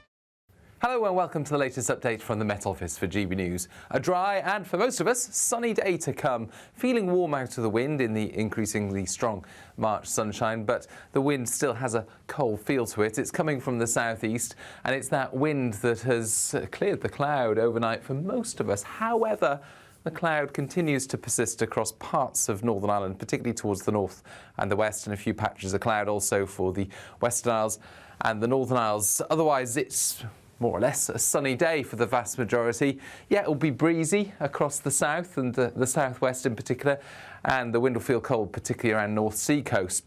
But temperatures a little higher compared with yesterday, highs of 10 to 12 Celsius, 13 perhaps across parts of West Wales. Into the evening, under those clear skies and with the wind easing for a time inland, temperatures will fall away once the sun goes down. So we're looking at, again, a clear night to come, but with those temperatures falling. And for parts of Northern Ireland and Scotland, Northern England, well, through the course of the night, we are likely to see some mist patches form. But for the vast majority, it's simply a clear night. There'll be one or two patches of cloud towards the southwest and the far north, and we keep that breeze going across the far south and southwest. That's going to prevent a frost across some southern and southwestern counties as we start off Wednesday. Otherwise, it's a widespread frost up and down the country. Temperatures widely -1, -2 Celsius, but in some shelter spots of northern UK, -5 to -9 degrees first thing. So a very chilly start to the day, but it will soon warm up, and by 8 or 9 a.m. the frost disappears. Widespread sunshine once again, and those temperatures will continue to climb because we've got this southerly airflow by Wednesday afternoon. It's going to be relatively warm, temperatures reaching 16, 17, perhaps even 18 Celsius across some southern areas. A nice bright morning will generate a lovely warm day, right through to the evening. Boxed Solar, sponsors of weather on GB News.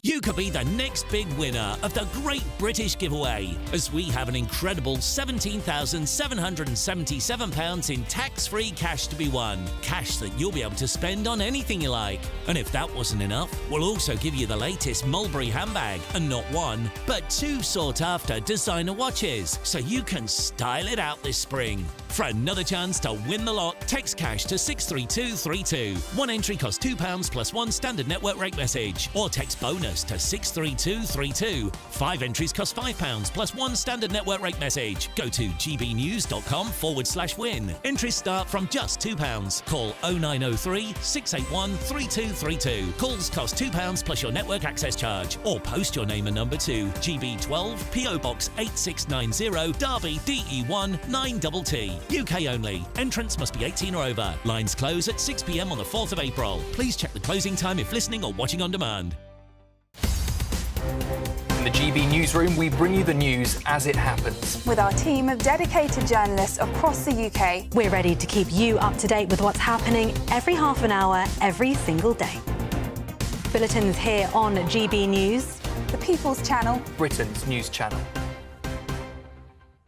Hi, I'm Michelle Dewberry, and my show is your opportunity to cut through all the noise and dive in headfirst to some robust debates. Ideas clash. Situation, isn't it? Because the failure is... You're deliberately avoiding my point. Nothing's held back. And if you think this is the end of it, wait for more. And we do not shy away from the difficult stuff. Sometimes I want to shake people and say, if only you understood.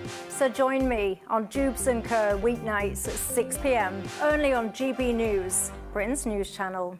Join me, Camilla Tominey, for a frank and honest discussion with those in power that cuts through the spin and gets to the heart of the issues shaping our nation. You haven't confirmed that you want to stand as leader, but you haven't ruled it out either. This report basically says that he's not fit to stand trial. Is he indecisive? Incompetent? I deliver the dose of reality Westminster needs. That's the Camilla Tominey Show at 9:30 every Sunday on GB News, the People's Channel, Britain's news channel. We're proud to be GB News, the People's Channel. And as you know, we always love to hear your views. Now, there's a new way of getting in touch with us at gbnews.com/yoursay. By commenting, you can be part of a live conversation and join our GB News community. You can even talk to me, Bev Turner, or any of the members of the GB News family. I'm Christopher Hope. From pop stars to politicians, I'll interview anybody in a pub who's got a political opinion. Join me every Friday on Spotify, Apple Podcasts, YouTube or gbnews.com, or wherever you get your podcasts. This is GB News, the People's Channel.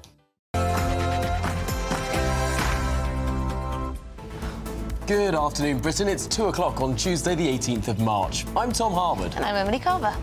Welfare cuts. The Work and Pensions Secretary Liz Kendall has announced £5 billion worth of cuts to sickness and disability benefits. Personal independence payments, PIP, will become harder to claim, and the health element within universal credit will be frozen in cash terms. But does this package go far enough? Some think it doesn't go far enough, some think it already goes much too far. Disability charity Scope has said that it should shame the government to its core. I'll bring you more details shortly. OK, and too little too late. Conservative leader Kemi Badenoch, she's set out her policy renewal this morning. We are not creating a legacy for the next generation. Worse than that, we are mortgaging our children's future by not recognizing that the world has changed. We're making things harder and harder for them across the board. And as we speak, well, that phone call between President Trump and Vladimir Putin is underway. It's been happening for almost an hour and due to last an hour more. Will they come to an agreement to end the war in Ukraine? And could Prince Harry be deported? Well, his visa documents are set to be made public today following a months-long legal battle. Prince Harry claims in his memoir Spare that he took cocaine, marijuana and psychedelic mushrooms, but did he put those details on his visa application when he moved to the US in 2020? More details shortly. Elsewhere, no, it's not a horror film. It's a real Antarctic nightmare. A group of scientists trapped in a tiny base in Antarctica have sent an email pleading to be rescued after they say a member of their team threatened to kill a colleague.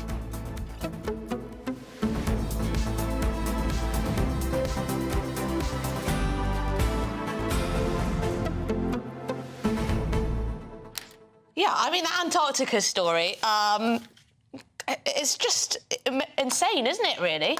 You've got a bunch of researchers in one of the most remote locations in the world. Clearly, there's been quite a lot of drama going on. They can't get rescued. There's accusations that one of the researchers is groping people, sexually harassing people, threatening to kill people. And they're complaining to their team that are located in South Africa, but no one can get them for another 2 weeks. What do? I can't wait for the Netflix remake. It does sound like a Netflix, doesn't it? You're there with 10 researchers, 10 scientists, and one goes completely loopy. Yeah. Or are they all snowflakes? I'm not sure. We all just need to calm down. Oh, it's all okay. I don't know. I mean, if you're sending a distress message to the South African government, it's only an email. Oh, I don't know. This seems like it could be quite a dramatic story, but there's a lot of mystery around it, and I think this is what's created so much intrigue. We don't know the names of the people on board the research station. We don't know the particulars of the individual who's been accused of making these threats, of performing this assault, both physical and attempted sexual. So simply, there is a lot of mystery around it, and people's imaginations are running wild. Well, I think the South Africans have just said that this guy's, apologised for his behaviour and showed remorse. There we go. The plot thickens. We'll bring you any updates from the Antarctic as and when we get them. But do let us know also what you make of these welfare plans from Liz Kendall. She rushed through a long list of changes. The Conservatives say quite a few of them were actually already set to happen in any case. But making PIP more difficult to receive, that is what is getting some of these disability charities very nervous. It certainly is. Or is it the right move? Because, I mean, the amount that... Can't afford it. I mean, 1,000 more people are claiming PIP every single day. That's crazy, isn't it? It's just mind-boggling numbers. And so many foreign nationals claiming universal credit. I mean, I thought that people coming to this country were all an economic net benefit, but alas, no. Well, send your views, post your comments. gbnews.com/your say is the way to get involved. All of that to come, of course, after the very latest news headlines.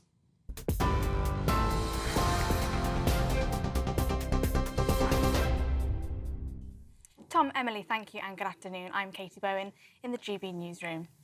Work and Pension Secretary Liz Kendall has unveiled major reforms to the welfare system in Parliament a short while ago, promising decisive action to fix the broken benefits system. Liz Kendall said that the personal independence benefit will not be means-tested, that the work capability assessment will be scrapped by 2028, and in total, £5 billion worth of welfare benefits will be cut by the end of this Parliament. Amongst the raft of reforms, the Work and Pension Secretary said that 2.8 million people are out of work due to sickness, and she criticised 14 years of Tory failure. Here's what she had to say. But the social security system we inherited from the Conservatives is failing the very people it is supposed to help and holding our country back. The facts speak for themselves. And the number of people claiming personal independence payments set to double this decade from 2 to 4.3 million, with the growth in claims rising faster among young people and mental health conditions, and with claims up to 4 times higher in parts of the Midlands, Wales and the North, where economic demand is weakest.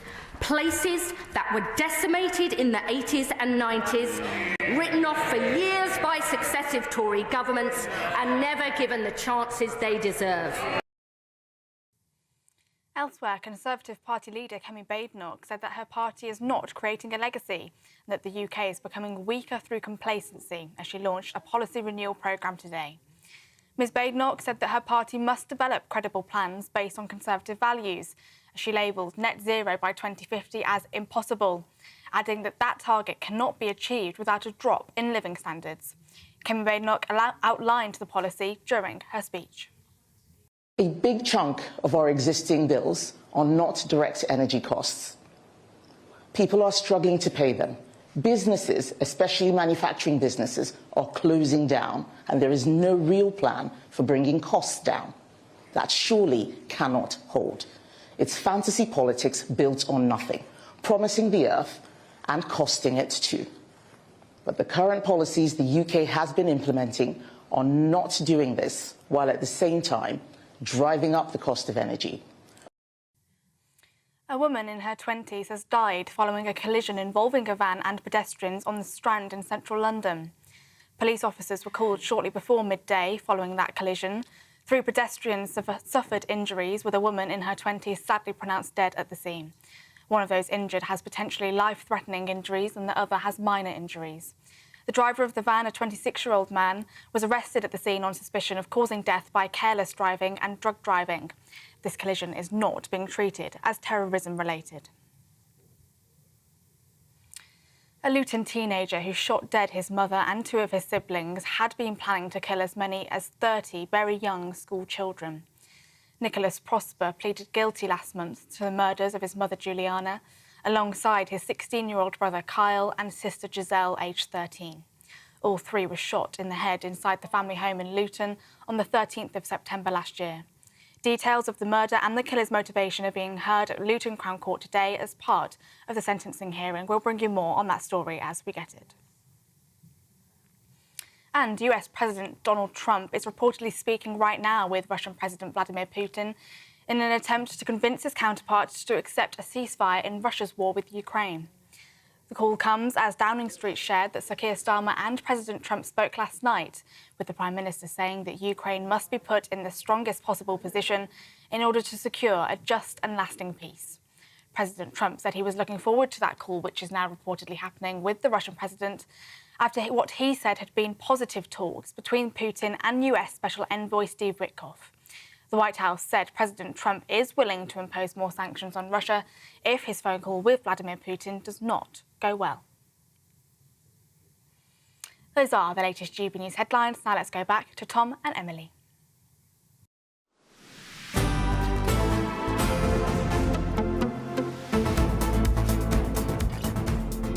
Good afternoon, Britain. It's 9 minutes past two. It's 9 minutes past You're right. two. You're right You know this afternoon. Every afternoon we get 2 hours into the show and then I suddenly lose my mind. You're just Anyway, getting a little bit tired, aren't you? 3 hours is a bit much. Perhaps I need to claim some personal independence payments. Because clearly I can think of some I've gone too conditions. lally. Well, as expected, the Work and Pensions Secretary Liz Kendall has announced greater restrictions on some disability and sickness benefits, despite opposition from many Labour MPs. I'm not laughing at that headline, I'm just still laughing at Tom. Anyway, let's discuss this further with GB News political correspondent Catherine Forster. Catherine, Liz Kendall did rush through quite a lot of announcements there, starting to dig through the detail. How controversial and how far-reaching are some of the changes she's decided to make then? Well, very controversial, and the fact that this announcement was delayed a week is a measure of that, because Labour MPs don't get into politics to cut people's benefits. So there's a lot of concern within Labour ranks. But on the other hand, many in other parties say that this simply isn't going far enough. The Lib Dems have said that basically the state of health and social care is so bad that is critical to this, and that's not being sufficiently addressed in their view. We've had disability charities such as Scope have said that these announcements shame the government to its core, and the Conservatives have said that this is pretty much too little, too late. Worth saying, of course, that they had 14 years and the welfare bill rocketed under them, but especially since the pandemic and the numbers of people with mental health problems signed off from work, particularly in young people. One thing that struck me particularly that hadn't been trailed before was that they are going to, with the under 22s, you won't be able to claim the incapacity benefit top up to universal credit. And I think what that's about is to try to make it harder for young people to sort of opt out of the workforce, because we know that many of them now are not in education or employment or in training. And of course, that's bad individually for them. It's also bad for the economy. The government is very clear that it says it's got a moral duty to help people into work, that it's good for them. But make no mistake, this is also largely about saving money. The government doesn't have very much of that at the moment. Really, really interesting stuff there. Catherine Forster, thanks indeed for joining us. Yeah. There's a lot to digest over this. It is interesting coming from a Labour government, isn't it? A lot of people saying, oh, Labour might be going much further than even George Osborne had done as Chancellor. Although you'd think it's in the name. It's not the Welfare Party, it's the Labour Party. Well, sure, but, traditionally also been the party of benefits. Some would say. Well, shall we jump from one party to the next now? The Conservative Party leader, Kemi Badenoch, says that her party's previous target of reaching net zero by 2050 is now impossible. OK, what's changed? Well, setting her party's plan of policy renewal, she said they must offer credible plans that are rooted in realism, not wishful thinking, and show that we are thinking about tomorrow. Well, joining us now is the former Conservative Party leader, Lord Howard. Michael Howard, of course, thanks so much for joining us. This is a big step for the leader of the opposition to take. It's headline-grabbing, but is it the smart move? Yes, she's right. Because, look, I've always thought we have to take action to deal with climate change. I actually helped to draft the original climate convention back in 1992.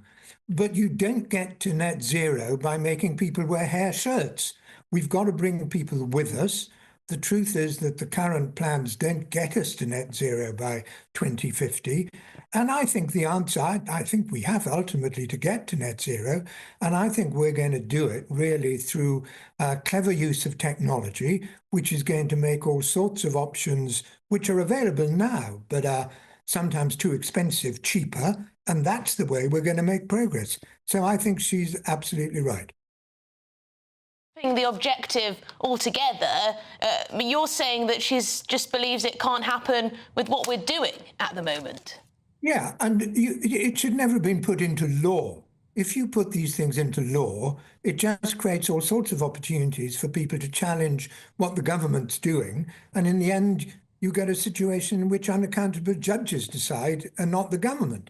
So, for example, when the current government decides to expand Heathrow, you get all sorts of people taking them to court and saying this is incompatible with the net zero law. Parliament should be deciding these things, not the judges. So she's quite right to say that there shouldn't be a law requiring net zero by 2050. You raised some very good points, and I think that a lot of people would say on an intellectual level there's a lot of credibility to what Kemi Badenoch has been saying there. But then you look at the polling, and the polling shows almost North Korean levels of support for net zero by 2050 when you ask the British public.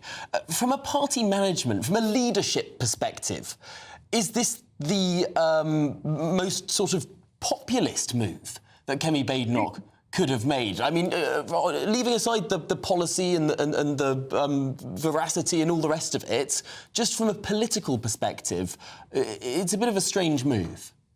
Leadership is about spelling out harsh realities. It's about telling people the truth. And it's about getting people to face up to sometimes difficult decisions. And you referred to the polling about net zero. The answer is, do you think it would be good and nice to get to net zero by 2050? Well, everybody's going to say yes. But do you tell them what's going to be involved, what the costs might be, how much hardship it's going to involve? Those things don't normally feature in the polls. Yeah. This is leadership, and leadership is what we need. Yes, it really depends what question you ask. If you ask, are you willing to give up your car or your flights to the southern coast of Spain? Probably not. But Lord Howard, if this target is a load of nonsense and should never have been written into law, what have the Conservatives been doing for the last decade or so? Well, I think some mistakes were made. As I've said, I don't think these things should be written into law. And I think some mistakes were made. And Kemi's being bold enough and courageous enough to put them right. This is, of course, part of the big renewal project that Kemi Badenoch has started. And the big criticism of her leadership so far is that there hasn't really been any policy at all. And despite this policy-focused speech, we still don't know what the policy is on net zero, other than it's not the previous policy. I mean, obviously, 4 years out from a general election, there can't be a full manifesto. I think everyone accepts this. But has the leadership of the party currently got the balance right? I mean, where's the retail offer to the electorate? Well, you can't expect policies this far out from an election. And I don't think, if you look back, I don't think any opposition 4 years out or longer has put in place detailed policies. That would be a foolish thing to do, because the world changes. We've seen in the last few weeks how fast the world can change. And so you don't know exactly what challenges the country will be facing in 4 years' time. She's doing the right thing by setting out our values, and our values influence the policies that we will be putting before the British people when the right time comes. Do you believe that she's the right woman, then, to lead the Conservatives into the next general election? Yeah, I certainly do. I think she's doing a good job, and I think this was a good speech today, and we ought to support her. OK, Lord Howard, Michael Howard, thanks indeed for joining us and talking through a big day for the current leader of the Conservative Party. OK, You're welcome. Thank you very much. Well, shall we speak to the director of the Conservative Environment Network, Sam Hall, now? Sam, has this been a bit of a disappointing day for you? Well, I think it's absolutely right that Kemi Badenoch looked, as part of this policy review, at what the Conservative climate policy should be. I think it's absolutely right as well to start from those first principles. Conservatives believe in economic growth and national security and free markets and individual choice. and that has to be the starting point for developing our climate policy going forward. And I also think she's right to challenge what Labour's doing on climate with their unrealistic 2030 goal, making electricity more expensive than it needs to be, and their plan for a state-owned energy company, GB Energy, wasting £8 billion of taxpayers' funding on something that the private sector is already delivering. Clearly, that's right that the Conservatives oppose that. But I do think it was a mistake to start off this process by preempting the policy review process by deciding that net zero by 2050 is impossible. I think it is rooted in a scientific reality that we need to stop adding greenhouse gas emissions to the atmosphere unless we're going to deal with ever-mounting costs from climate change, more flooding, more migration from overseas and higher food prices as well. Is there not a geopolitical reality that has been accepted now by Kemi Badenoch, and that all revolves particularly around the United States? No longer the biggest emitter in the world, but one of the biggest emitters in the world, that seemingly has pretty much abandoned net zero by 2050. Certainly federally, there's a policy now of drill, baby, drill. I mean, is this now just a reality that we need to accept in the world, that there are big polluting countries that are not going down the route that we, a small, not particularly polluting country, are going down? Well, I certainly agree that the UK has already done a lot to reduce its emissions, and we are at the head of the pack, and I think that's actually something Conservatives should take some pride in having achieved through their time in office. I also agree that the US has backed away from its climate commitments under President Trump, but the UK isn't the US. The US is the world's biggest producer of oil and gas. They have vast reserves of fossil fuels. They have a different pathway available to them in terms of energy security, whereas we have the North Sea, which is a mature basin. We peaked our energy production from the North Sea in 2004. It's been declining ever since. We just don't have the geology to be able to make a go of becoming a fossil fuel exporter. It's declining a lot quicker because of the government interventions, all the regulations, all the windfall taxes, all the closing and denying of new oil and gas licences. I mean, that's forced businesses, very profitable businesses that pay a lot of tax to our exchequer, to just leave and go to other parts of the world. So it's not helping the global temperature, is it? I certainly agree that whilst we've got demand for fossil fuels in our economy, we should use our own resources, absolutely. But as I say, the reality is that oil and gas in the North Sea is running out. And for us, that means that if we want to be energy independent, if we don't want to be reliant on foreign states for energy, we don't want to be forever importing energy, we've got to make more of our own, and that means nuclear, and it means renewables, wind and solar. And that's why I think that, to the geopolitical point you made, Tom, that the right answer for us is sourcing that clean energy from within our own borders, and that will make us more secure, particularly if we can get ahead and develop more of the supply chains here. I think at the moment we are too reliant on China for importing lots of those components. We need policies to liberalise trade with our allies and also to onshore more of that supply chain here in the UK. Does Kemi Badenoch speak to your organisation much? She does, yeah. I mean, we have a big caucus of Conservative MPs that we support, around 50 out of 121, and we've got good engagement across the shadow cabinet. So, as I say, we are really looking forward to feeding in. She's taken an interest in the Conservative Environment Network. She has visited our stand at party conference before, and as I say, we're really looking forward to feeding into this policy review, because I think we do need some concrete policies that are truly market-led, that are truly rooted in Conservative principles. And whilst I disagree with the opening gambit of dropping the target, I think it's vital that we engage constructively with this process, and that's what SEN will be doing. OK, Sam Hall of the Conservative Environment Network, thanks indeed for joining us in the studio on that one. Then we just want to know whether she's going to scrap the target altogether or just talk about, net zero scepticism. It's all a bit vague for my liking. Amorphous. Well, this is Good Afternoon Britain on GB News. We're never vague on this show. Got lots more coming up. It's been revealed that a Luton teenager planned to kill at least 30 children in his school. Our Home and Security editor will bring us the latest next. You don't want to miss it.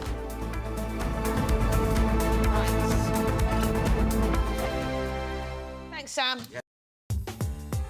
I'm Christopher Hope. From pop star to politicians, I'll interview anybody in a pub who's got a political opinion. Join me every Friday on Spotify, Apple Podcasts, YouTube or gbnews.com, or wherever you get your podcasts.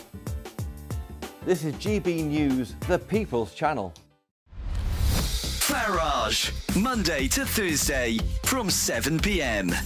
Tom Bauer is back with his latest book, The Fall of Fayed. And Tom, I don't know how you do it, but you produce these books and you learn things, and we learn things about very, very important public figures. And in terms of national life, I mean, this man was around in the press for decades. The battle to buy Harrods, onto his son Dodi and Diana being killed in that tunnel in Paris.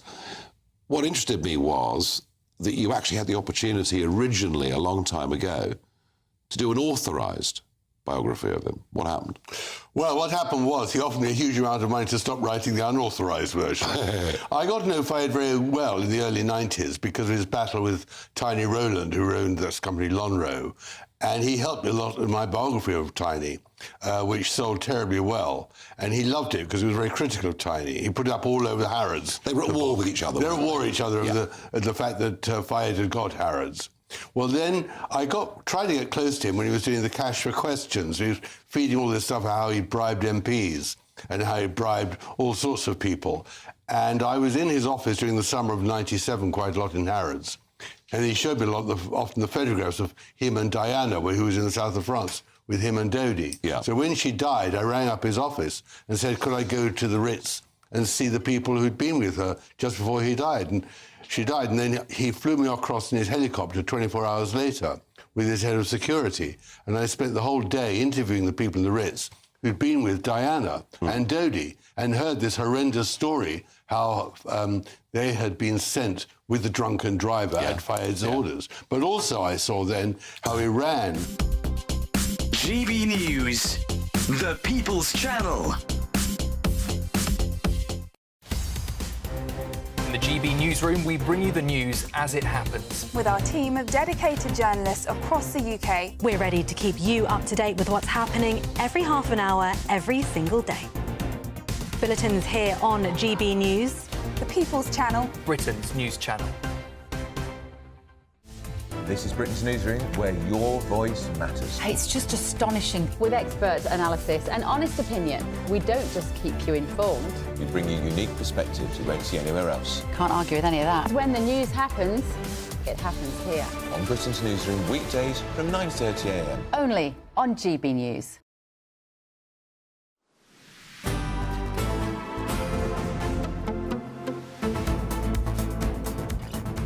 Good afternoon, Britain. It's 2:25. Now, it's been revealed that a Luton teenager, Nicholas Prosper, planned to kill at least 30 children at his old primary school before he murdered his mother and two siblings. The revelations were made on day one of the 19-year-old's sentencing. Our Home and Security editor, Mark White, has the very latest for us. Well, Nicholas Prosper is sitting in the dock listening to the case being summarised here at Luton Crown Court. And it details, of course, those horrific murders, the murder of his mother, Julianne, and also of his younger sister, Giselle, who was just 13, and his brother, Kyle, who was 16. The court has been told by the prosecutor in this case, Timothy Gray, that Nicholas Prosper was planning to go on and commit a school massacre. As horrific as the murders of his mother and two siblings were, it would be as nothing compared to the massacre that would be carried out at primary school, St Joseph's Primary School in Luton, his former primary school. According to the prosecution, he was planning to kill at least 30 of the very youngest children, aged as young as 4, along with 2 children. He had a shotgun with him and 35 cartridges still available to him. But that murder that took place back in the family home in a block of flats in Luton had gone awry, had not gone to the plan he'd originally envisaged, because instead of shooting his family members dead in their sleep, they got wind of what he was planning. There was a violent struggle inside the flat before he then committed those murders, and he obviously realised that the police would be called to the flat and decided to flee. He was in a wooded area for some 2 hours before he eventually saw a police car and flagged that police car down and was arrested at the scene. Well, shocking details there from Mark White, our Home and Security editor. He'll be following that sentencing for us on this channel. Elsewhere, prisoners will be held in police cells to help the government deal with overcrowding. Right, OK, the Ministry of Justice says this is a temporary measure before a prison near York called HMP Millsyke opens. Well, today, Scotland is continuing their early release programme to help ease pressure on the nation's prisons. Oh, great. Convicted criminals out early once again. Joining us now is GB News Scotland reporter Tony Maguire. Tony, fill us in. Hello, good afternoon from an uncharacteristically sunny day here up in Scotland, and I am outside HMP Barlinnie. Now, to give you a bit of context, this is Scotland's largest prison and a real poster child of the overcrowded prison problem. So it has a capacity of around 1,000 inmates, and yet currently, or at least over the last while, the average daily prisoner population is around 1,400, 40% more than its suggested design capacity. Now, today is the third tranche on this early winter release schedule from the Scottish Government to help alleviate the problem, which they hope will minimise or reduce numbers of the overcrowding problem by around 5% or so. Today it begins the third part of that. Over the next couple of days we're going to see prisoners who have served 40% of minor sentences, and the Scottish Government has given their consideration that no longer term prisoners will be released in this manner, but they will be able to leave today after spending a considerably shorter amount of their sentence rather than the 50% which is usually expected of them. Now, of course, this has been hit by a lot of criticism, but the Justice Secretary Angela Constance has said that this is currently the only way for the Scottish prison population to deal with this. Prison population in Scotland is around 8,000 across the whole country, and that means that here is around 20% of that entire population. Now, we know that over the next couple of days, we're going to see people released from here as well as elsewhere in the country, and you know, we've been here since quite early this morning and we've seen a few people get picked up and taken away, but you know, not huge numbers. And this of course is because last year in the summer there was another early release schedule where over a few weeks we saw hundreds of prisoners released then as well, and you might be interested to know that within weeks 57 of them had reoffended and had ended up back in prison again, and that is really the main criticism of this, of whether these prisoners have actually had sufficient rehabilitation. Meanwhile, to deal with the overcrowding problem here long term, a new HMP Barlinnie is being built here in Glasgow, going to be called HMP Glasgow, and that of course, as you might imagine, is already over budget and running over, and yet somehow not made by the same company that we contracted to create our ferries. Now, this is another situation and is expected to take well into 2028. So far really just extending the issue of the problem here, with that prison population going up around 6% year after year.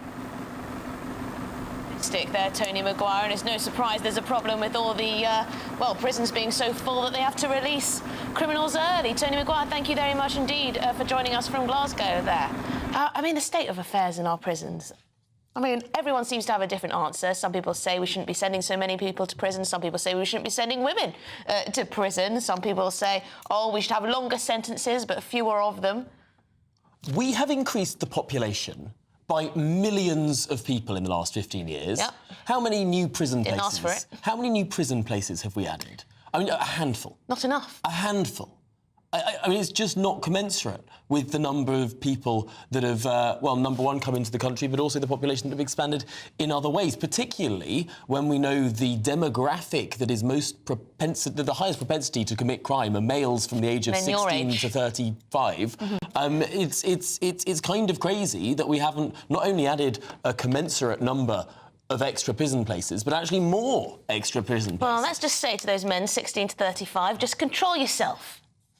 Just control yourself, you know? Then if you're going around committing crimes left, right and centre, thank you very much. I think it's 0.1% of the population that accounts for about half of all violent crime. It's a disgrace. Let's just lock up I know you always say this. Yeah. Lock up the ones who commit the crimes and then the crimes will stop. Yeah. I mean, you'd think that sort of policymakers would understand this. It's the amount of crime you see going on in London just every day, and no one does anything because it's barely even worth reporting. Yeah, you say no one does anything. The shops, they put little plastic boxes over the Kit Kats and the Jaffa cakes. Oh, not so that Kit people Kats can't now. snatch them off the shelf. I mean, it was steaks, then it was cheese, because those are two quite expensive things, nappies, of course, and formula milk and the like that have good resale value. Now it's your Kit Kats. Yeah. I mean... Beggars belief. People just walk in, don't they? They don't even wear a balaclava anymore. They go in, grab what they want and leave. I'm sure we've all seen it now. There was a piece of CCTV that was released online last week of one of these little shops in Leicester Square. Oh, yeah. Where the poor guy trying to in Leicester Square? What, one of those shop. funny little sweet shops? Yeah, I don't think it was a sweet shop. It was just a sort of convenience shop. And the poor chap trying to, guard his shop. There were 3 youths, for want of a better term, that came in. Rapscallions. Tried to steal something. He tried to stop them. They ended up beating him to the floor. It's like a dangerous who job. Would work in retail? It's a dangerous job, owning an off licence these days. It's extraordinary. I sometimes think, the ones that stay open till like 1 a.m, you're playing with fire sometimes with the amount of, ruffians that are around. Yeah, and the thing is, these people, there was a camera in the corner of the shop. Their faces are right there. It's on the internet for everyone to see.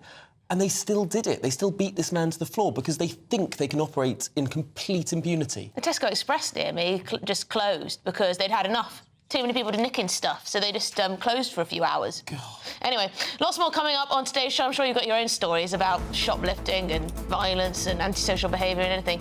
But could Prince Harry be deported? Well, his visa documents are set to be made public today following a months-long legal battle. What will they contain? Will he be proven to have lied over a bit of the old drug use? That's after your latest news headlines.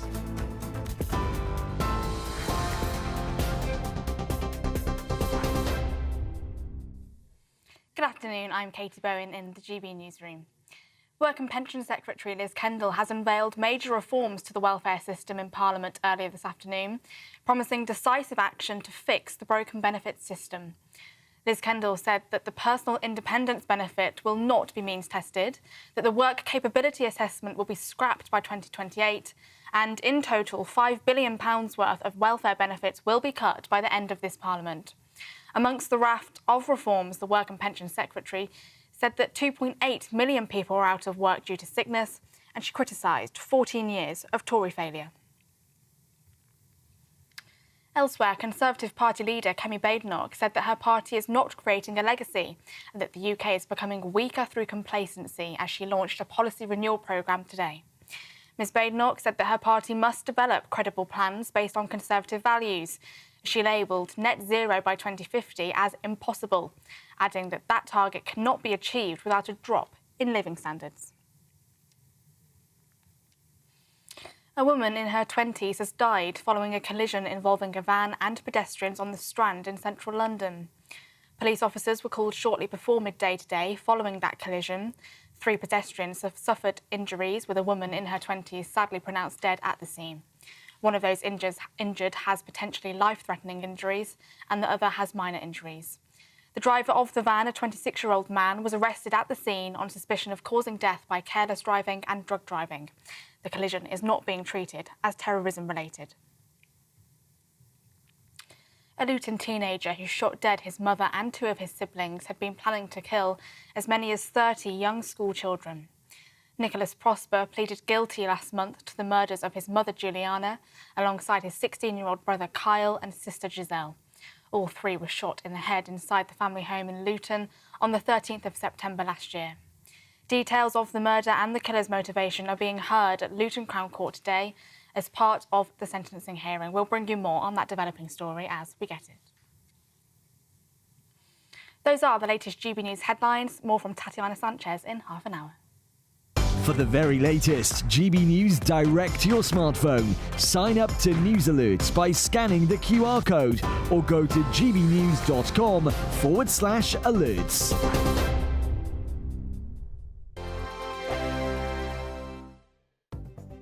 The latest GB News travel. Good afternoon, I'm Russell Holding. On the M1 in Bedfordshire, 2 out of 4 lanes are closed northbound just after junction 12, the Toddington and Flitwick turn after an accident, causing roughly 4 miles of queues towards there from junction 11A for the A5 north of Dunstable. In London, the North Circular is partly blocked northbound where there's a collapsed manhole by the Ilford flyover, causing queues towards there from the Barking flyover.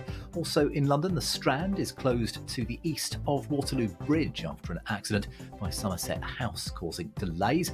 On the M25, A5 in Surrey. There's a lane closed clockwise where someone's broken down just before junction 10 for the A3, causing queues back a mile beyond the Cobham services, halfway back to junction 9 at Leatherhead. And also in Surrey, the A322 is closed in both directions along Worplesdon Road in Guildford after an accident. And that's the latest. You can stay up to date throughout the day by visiting our website, gbnews.com. Mornings don't have to be tiresome, especially if you have the right company. Wake up to news as it happens, opinion and debate, and of course, a little bit of entertainment too. Because when the kettle's on, we're on. That's Breakfast on GB News, a show worth waking up for. Every morning from 6 a.m. Only on the People's Channel, Britain's news channel. We'll spread the news, you spread the word. The royal family is an enduring symbol of tradition, unity and pride for Britain.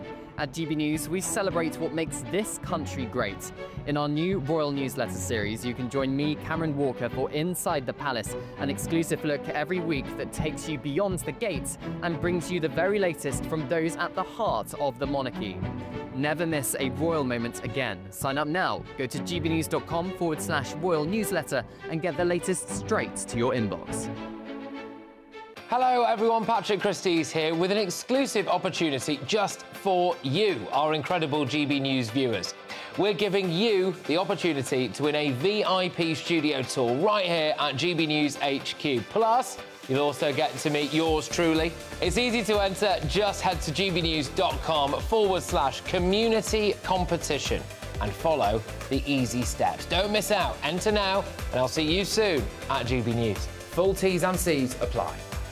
Hi, I'm Michelle Dewberry, and my show is your opportunity to cut through all the noise and dive in headfirst to some robust debates. Ideas clash. Situation, isn't it? Because the failure is... You're the failure deliberately avoiding my point. Nothing's held back. And if you think this is the end of it, wait for more. And we do not shy away from the difficult stuff. Sometimes I want to shake people and say, if only you understood.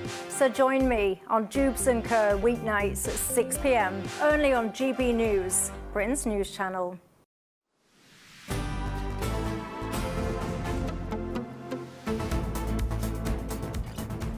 Good afternoon, Britain. It's now 20 minutes to 3, and today is the day.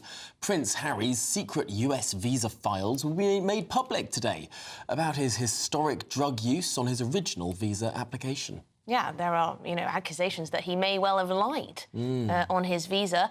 Some have called for the Duke of Sussex to be deported if it's revealed he did, in fact, fail to disclose his historic drug use. But Donald Trump has previously ruled out seeking to deport Prince Harry. I mean, Donald Trump said that he had too much on his plate with his wife, didn't he? Which was something I think is quite rude, but there you go. Well, shall we get some more on this now? In the studio with us is our royal correspondent, Cameron Walker.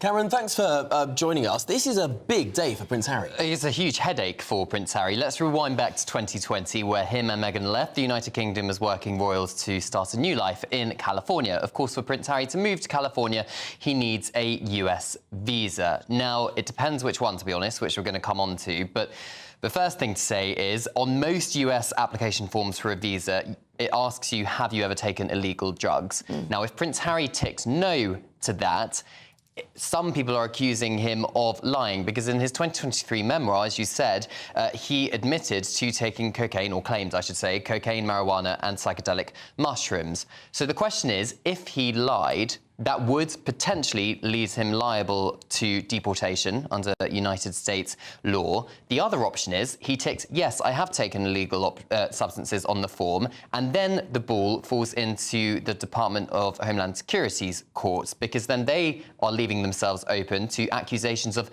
turning a blind eye, giving Prince Harry special treatment. One rule for the royals, one rule for everybody else.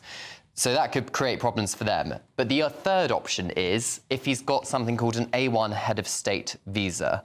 And we don't know the answer to that yet. We are hoping we will find that out within the next few hours. If he does have that form, that means that the US government would not have probed his past drug use. It also means he can stay in the US indefinitely. He doesn't need to work so long as he remains legally in line of succession to the British throne.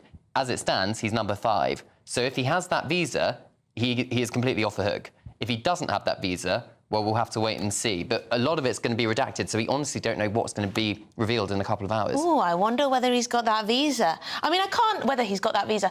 I can't believe that he would just have a bog standard one. I mean, he's a member of the royal family. Well, he stepped down as being a senior royal. I mean, does that have no bearing on it? No, he is still legally in line of succession. So it will go Prince William, Prince George, Princess Charlotte, Prince Louis, and then him. So legally, he is still in the line of succession. Well, what a precedent he's setting for any young royal who wants to dabble in you-know-what, or who knows what. But I suppose there is a fourth option here. Aside from the whether or not he said he took drugs or didn't say he took drugs, or if he has this special visa or not, what if he didn't lie on the form to the United States and actually lied in his book?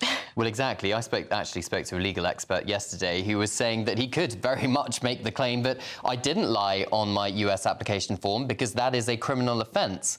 But it's not a criminal offence to lie in a memoir. I think that's a pedantic point, because some people would say, well, it's well documented that he has taken illegal substances. If you remember, a number of tabloids back in the day exposed his drug use, and then there was a whole hoo-ha about the then Prince Charles taking him to a rehabilitation clinic. So it could all get very messy indeed. But what will Donald Trump do, the president? Because he's flip-flopped on this, because he told GB News he told Nigel Farage on GB News that Prince Harry shouldn't be given any special treatment. This is before he became the US president again. But now, of course, as you said in your introduction, just a couple of weeks ago, he says we're not going to deport Prince Harry because he's got enough on his plate. But then he is doing all these mass deportations, President Trump, isn't he? So is he then suddenly going to be asked, well, why aren't you deporting Prince Harry? You are giving him special treatment. You know, Donald Trump is known to change his mind. He'll be in with all the South Americans who are being booted out of the country. It'll be them and Prince Harry. But where would he go other than America? He doesn't want to come back to the United Kingdom. Canada. Is it Canada? That's the potential second home. Quite possibly. Of course, King Charles is head of state in Canada. Portugal. They've got a house in Portugal, don't they? And so does Prince Eugene, his cousin. But to be honest, I think it's so highly unlikely that he's going to be deported. I just don't see it happening. It'd be quite fun, wouldn't it? Well, as Donald Trump once said, when they send their people, they're not sending their best. They're bringing drugs, they're bringing crime. Some, I assume, are good people. Not that he was talking about any member of the royal family, of course. Of course not, Tom. Tom, don't be ridiculous. No. Cameron Walker, thank you very much indeed for that. We await to see these visa files. It will be absolutely fascinating when those are published. This is Good Afternoon Britain on GB News. There's plenty more to come on today's programme, so don't move a muscle. No, it's not a horror film. It's a real Antarctic nightmare. A group of scientists trapped in a tiny base in Antarctica have sent an email pleading to be rescued after they say a member of their team threatened to kill a colleague. Well, if you want to get away from the Antarctic and are in search of some winter sun, here is the forecast.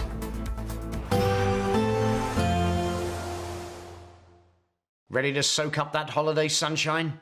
Won't we need some cover? No worries. All sorted. All Clear Travel Insurance sponsors GB News Travel Destinations Forecast.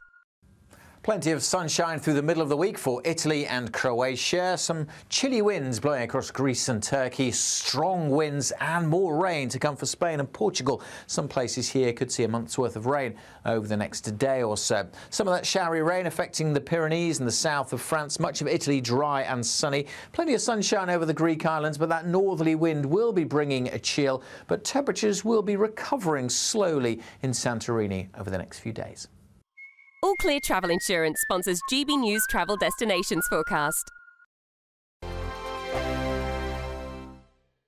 Hello and welcome to the latest update from the Met Office for GB News. A dry and, for most of us, sunny day to come. Feeling warm out of the wind in the increasingly strong March sunshine, but the wind still has a cold feel to it. It's coming from the southeast, and it's that wind that has cleared the cloud overnight for most of us. However, the cloud continues to persist across parts of Northern Ireland, particularly towards the north and the west, and a few patches of cloud also for the Western Isles and the Northern Isles. Otherwise, it's more or less a sunny day for the vast majority. Yeah, it'll be breezy across the south and the southwest in particular, and the wind will feel cold, particularly around North Sea coast.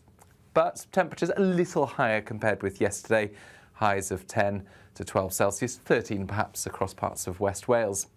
Into the evening, under those clear skies and with the wind easing for a time inland, temperatures will fall away once the sun goes down. So we're looking at, again, a clear night to come, but with those temperatures falling. And for parts of Northern Ireland and Scotland, Northern England, well, through the course of the night, we are likely to see some mist patches form. But for the vast majority, it's simply a clear night. There'll be 1 or 2 patches of cloud towards the southwest and the far north, and we keep that breeze going across the far south and southwest. That's going to prevent a frost across some southern and southwestern counties as we start off Wednesday. Otherwise, it's a widespread frost up and down the country. Temperatures widely -1, -2 Celsius, but in some sheltered spots of northern UK, -5 to -9 degrees first thing. So a very chilly start to the day, but it will soon warm up, and by 8 or 9 a.m, the frost disappears.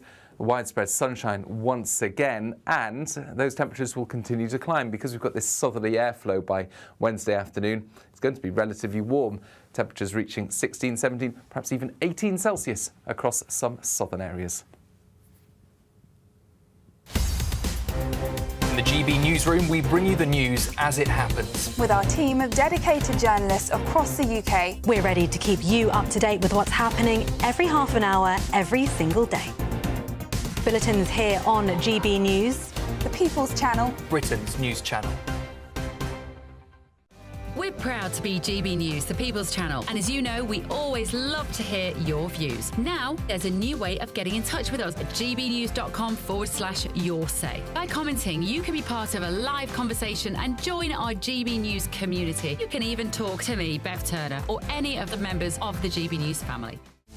This is Britain's Newsroom, where your voice matters. It's just astonishing. With expert analysis and honest opinion, we don't just keep you informed. We bring you unique perspectives you won't see anywhere else. Can't argue with any of that. When the news happens, it happens here. On Britain's Newsroom, weekdays from 9:30 a.m. Only on GB News.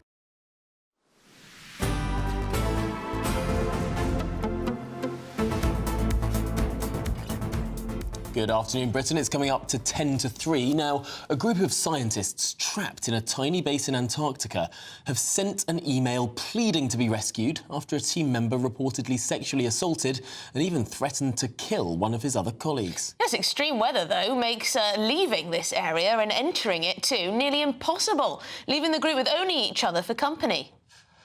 It is this that's been blamed for what's been described as the scientists' deeply disturbing behaviour. Well, it does sound like it. Let's discuss this further with polar explorer Adrian Hayes. Thank you very much, Adrian. Perfect guest for this story, really. It sounds as though, I mean, if we take what this person who's alleging all of this about this rescue team member, no, research team member in this area, that these people may well be trapped with someone who's quite dangerous. Yeah, look, it's very surprising because, as you might imagine, anyone going to Antarctica or into space or similar big expeditions, the psychometric testing is sacrosanct. So it's a very unusual occurrence. But as you rightly say, we're getting to the Antarctic winter season now, so all the supply ships that go in the summer months there, they will have left. So to get this guy out, or to get anyone out, is a huge logistical operation. But my bet is it will be resolved. They will have psychologists. They'll be playing Zen music from the Sarkin base to sort of calm everything down. I'm sure it's going to be resolved, but very, very surprising. And it is something out of a horror film, really. The idea that 10 people, I think it is, trapped in a very small base, and they are clearly, whatever has gone on there is clearly something deeply, deeply wrong for them to have sent such a distress call out to the South African government. Can you just tell us a bit about what the living conditions are like in Antarctica? So it's all, by the way, I applied to work there as a field assistant many, many years ago. So the bases are pretty comfortable. It's not, you're not sitting in some sort of hut. You've got a gym, you've got sort of good TV because you've got Wi-Fi now, so you've got communication network. So it's not perhaps as bad as Adrian, I was imagining an igloo. Yeah, think about an igloo, Emily. But it's not as bad as, and as I said, and the wintering over stuff, as you said, there's about 10 there. By the way, there won't be 10 scientists. There'll be diesel mechanics, electrical engineers, mechanical engineers. There'll be a whole mix of people there. But the wintering staff, they separate themselves from the summering staff. It builds up 5 times because they're the hardcore. And as I said, it's something, when they get this resolved, which I'm sure they will, they'll be going back to their psychometric testing saying what actually went wrong with this, because it is so unusual. Yeah, I mean, Adrian, is there a chance that actually, some of these researchers are ganging up on this alleged perpetrator? I mean, the Department of Forestry, Fisheries and Environment in South Africa has said that he's shown remorse, the perpetrator, and he's willing to engage in further psychological evaluations. Should that be it, or should this person be just dragged out of there as quickly as possible? Well, as I said, even dragging one person out, there's a German base. They've got ice runways, but the bigger runways, the German base about 90 miles away, big Russian base a few hundred miles away, but it's a huge logistical and expensive operation to get anyone out, which is why people, they have their appendix taken out, their sort of wisdom teeth taken out, various things, all in preparation for the overwintering season. So I think they'll resolve it, but it's as you said, Tom, it's got all the makings of a Hollywood blockbuster. Blockbuster, mad scientist runs amok in Antarctic station. Of course, there is a cheaper, easier and time-tested thing that could happen, and that's this perpetrator could just say, I'm going to go outside, I may be some time. Oh. Now, when we heard that one before, yeah, of course. But, anyway, but as I said, I think it'd be resolved, but as I said, I think it's the unusualness of the activity that's made the headlines. Well, Adrian Hayes, thanks for giving us some insight into what it's actually like. They're not in an igloo, they're in a proper building with some mod cons. Adrian Hayes, thank you very much indeed, Polar Explorer. It will be a Netflix, won't it? Oh, I'm sure. They're writing up the script for the movie rights to be sold. Amazon will want it, BBC will want it, Disney.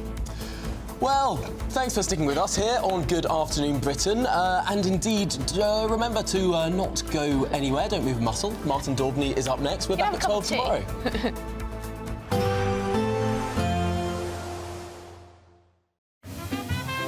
Heavy showers first thing will be followed by a warm, cosy day. Boxed Boilers, sponsors of weather on GB News.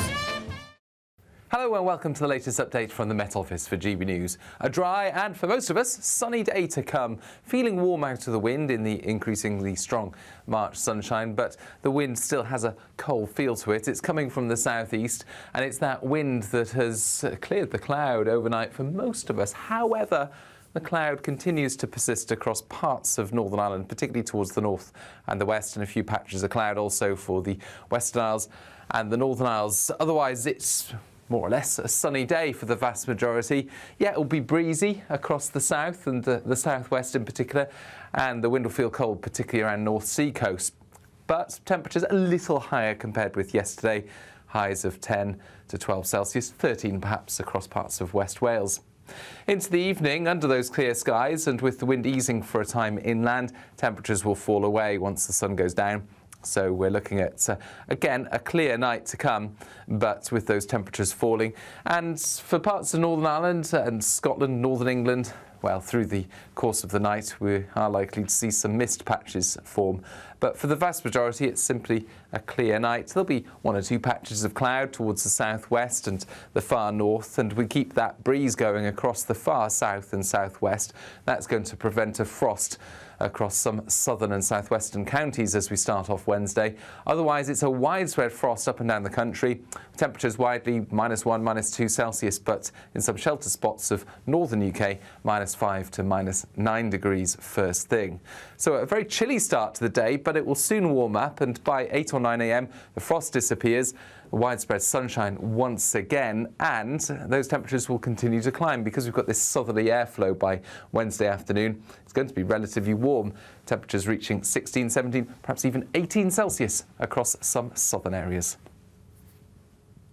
Expect a warm front, moving from the kitchen right through to the rest of the house. Boxed Boilers, sponsors of weather on GB News.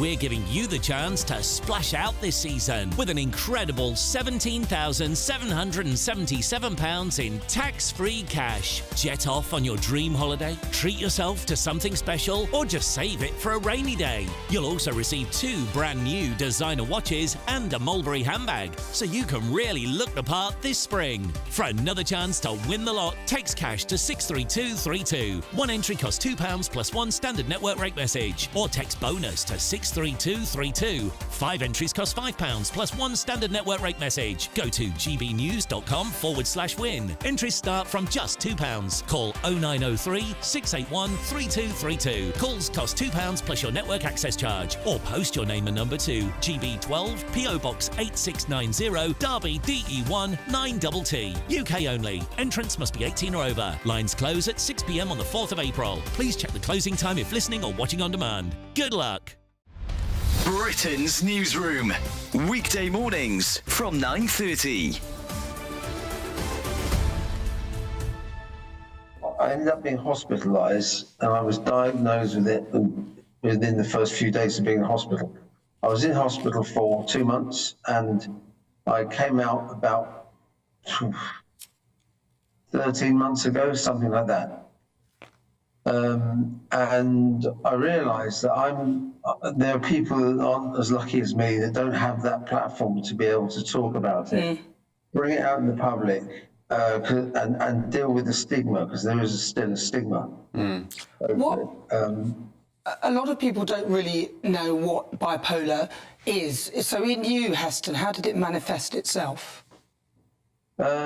It's funny because before the diagnosis, I mean, everything, many things, from thinking the TV was talking to me to hallucinating stuff. The downside is suicidal thoughts, which seemed normal at the time. The upside is the thing, there's grandiosity, somewhere between Superman and Jesus Christ. Wow. Save the world, love everybody, everything is fantastic. And then it comes crashing down. It's a bit like a toddler, you know, an overexcited child. And when a kid gets overexcited, and then something happens, and then they start crying. Wow. So massive highs, big lows. Yeah, but I thought everything was normal. It's only now that I've come out the other side, so to speak, that I look back and can see some of the character traits. I mean, my patience levels were almost non-existent before. I'm a lot more patient. I'm talking much slower. I was talking very quickly. GB News, the People's Channel.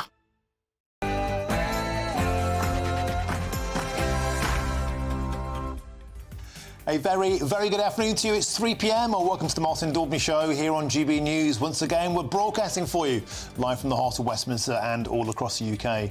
On today's show, after spending 14 long years in opposition slamming the Tories as the nasty party, today Labour rammed through £5 billion worth of welfare cuts. An unjust attack on our most vulnerable, or a necessary decision to balance the budget.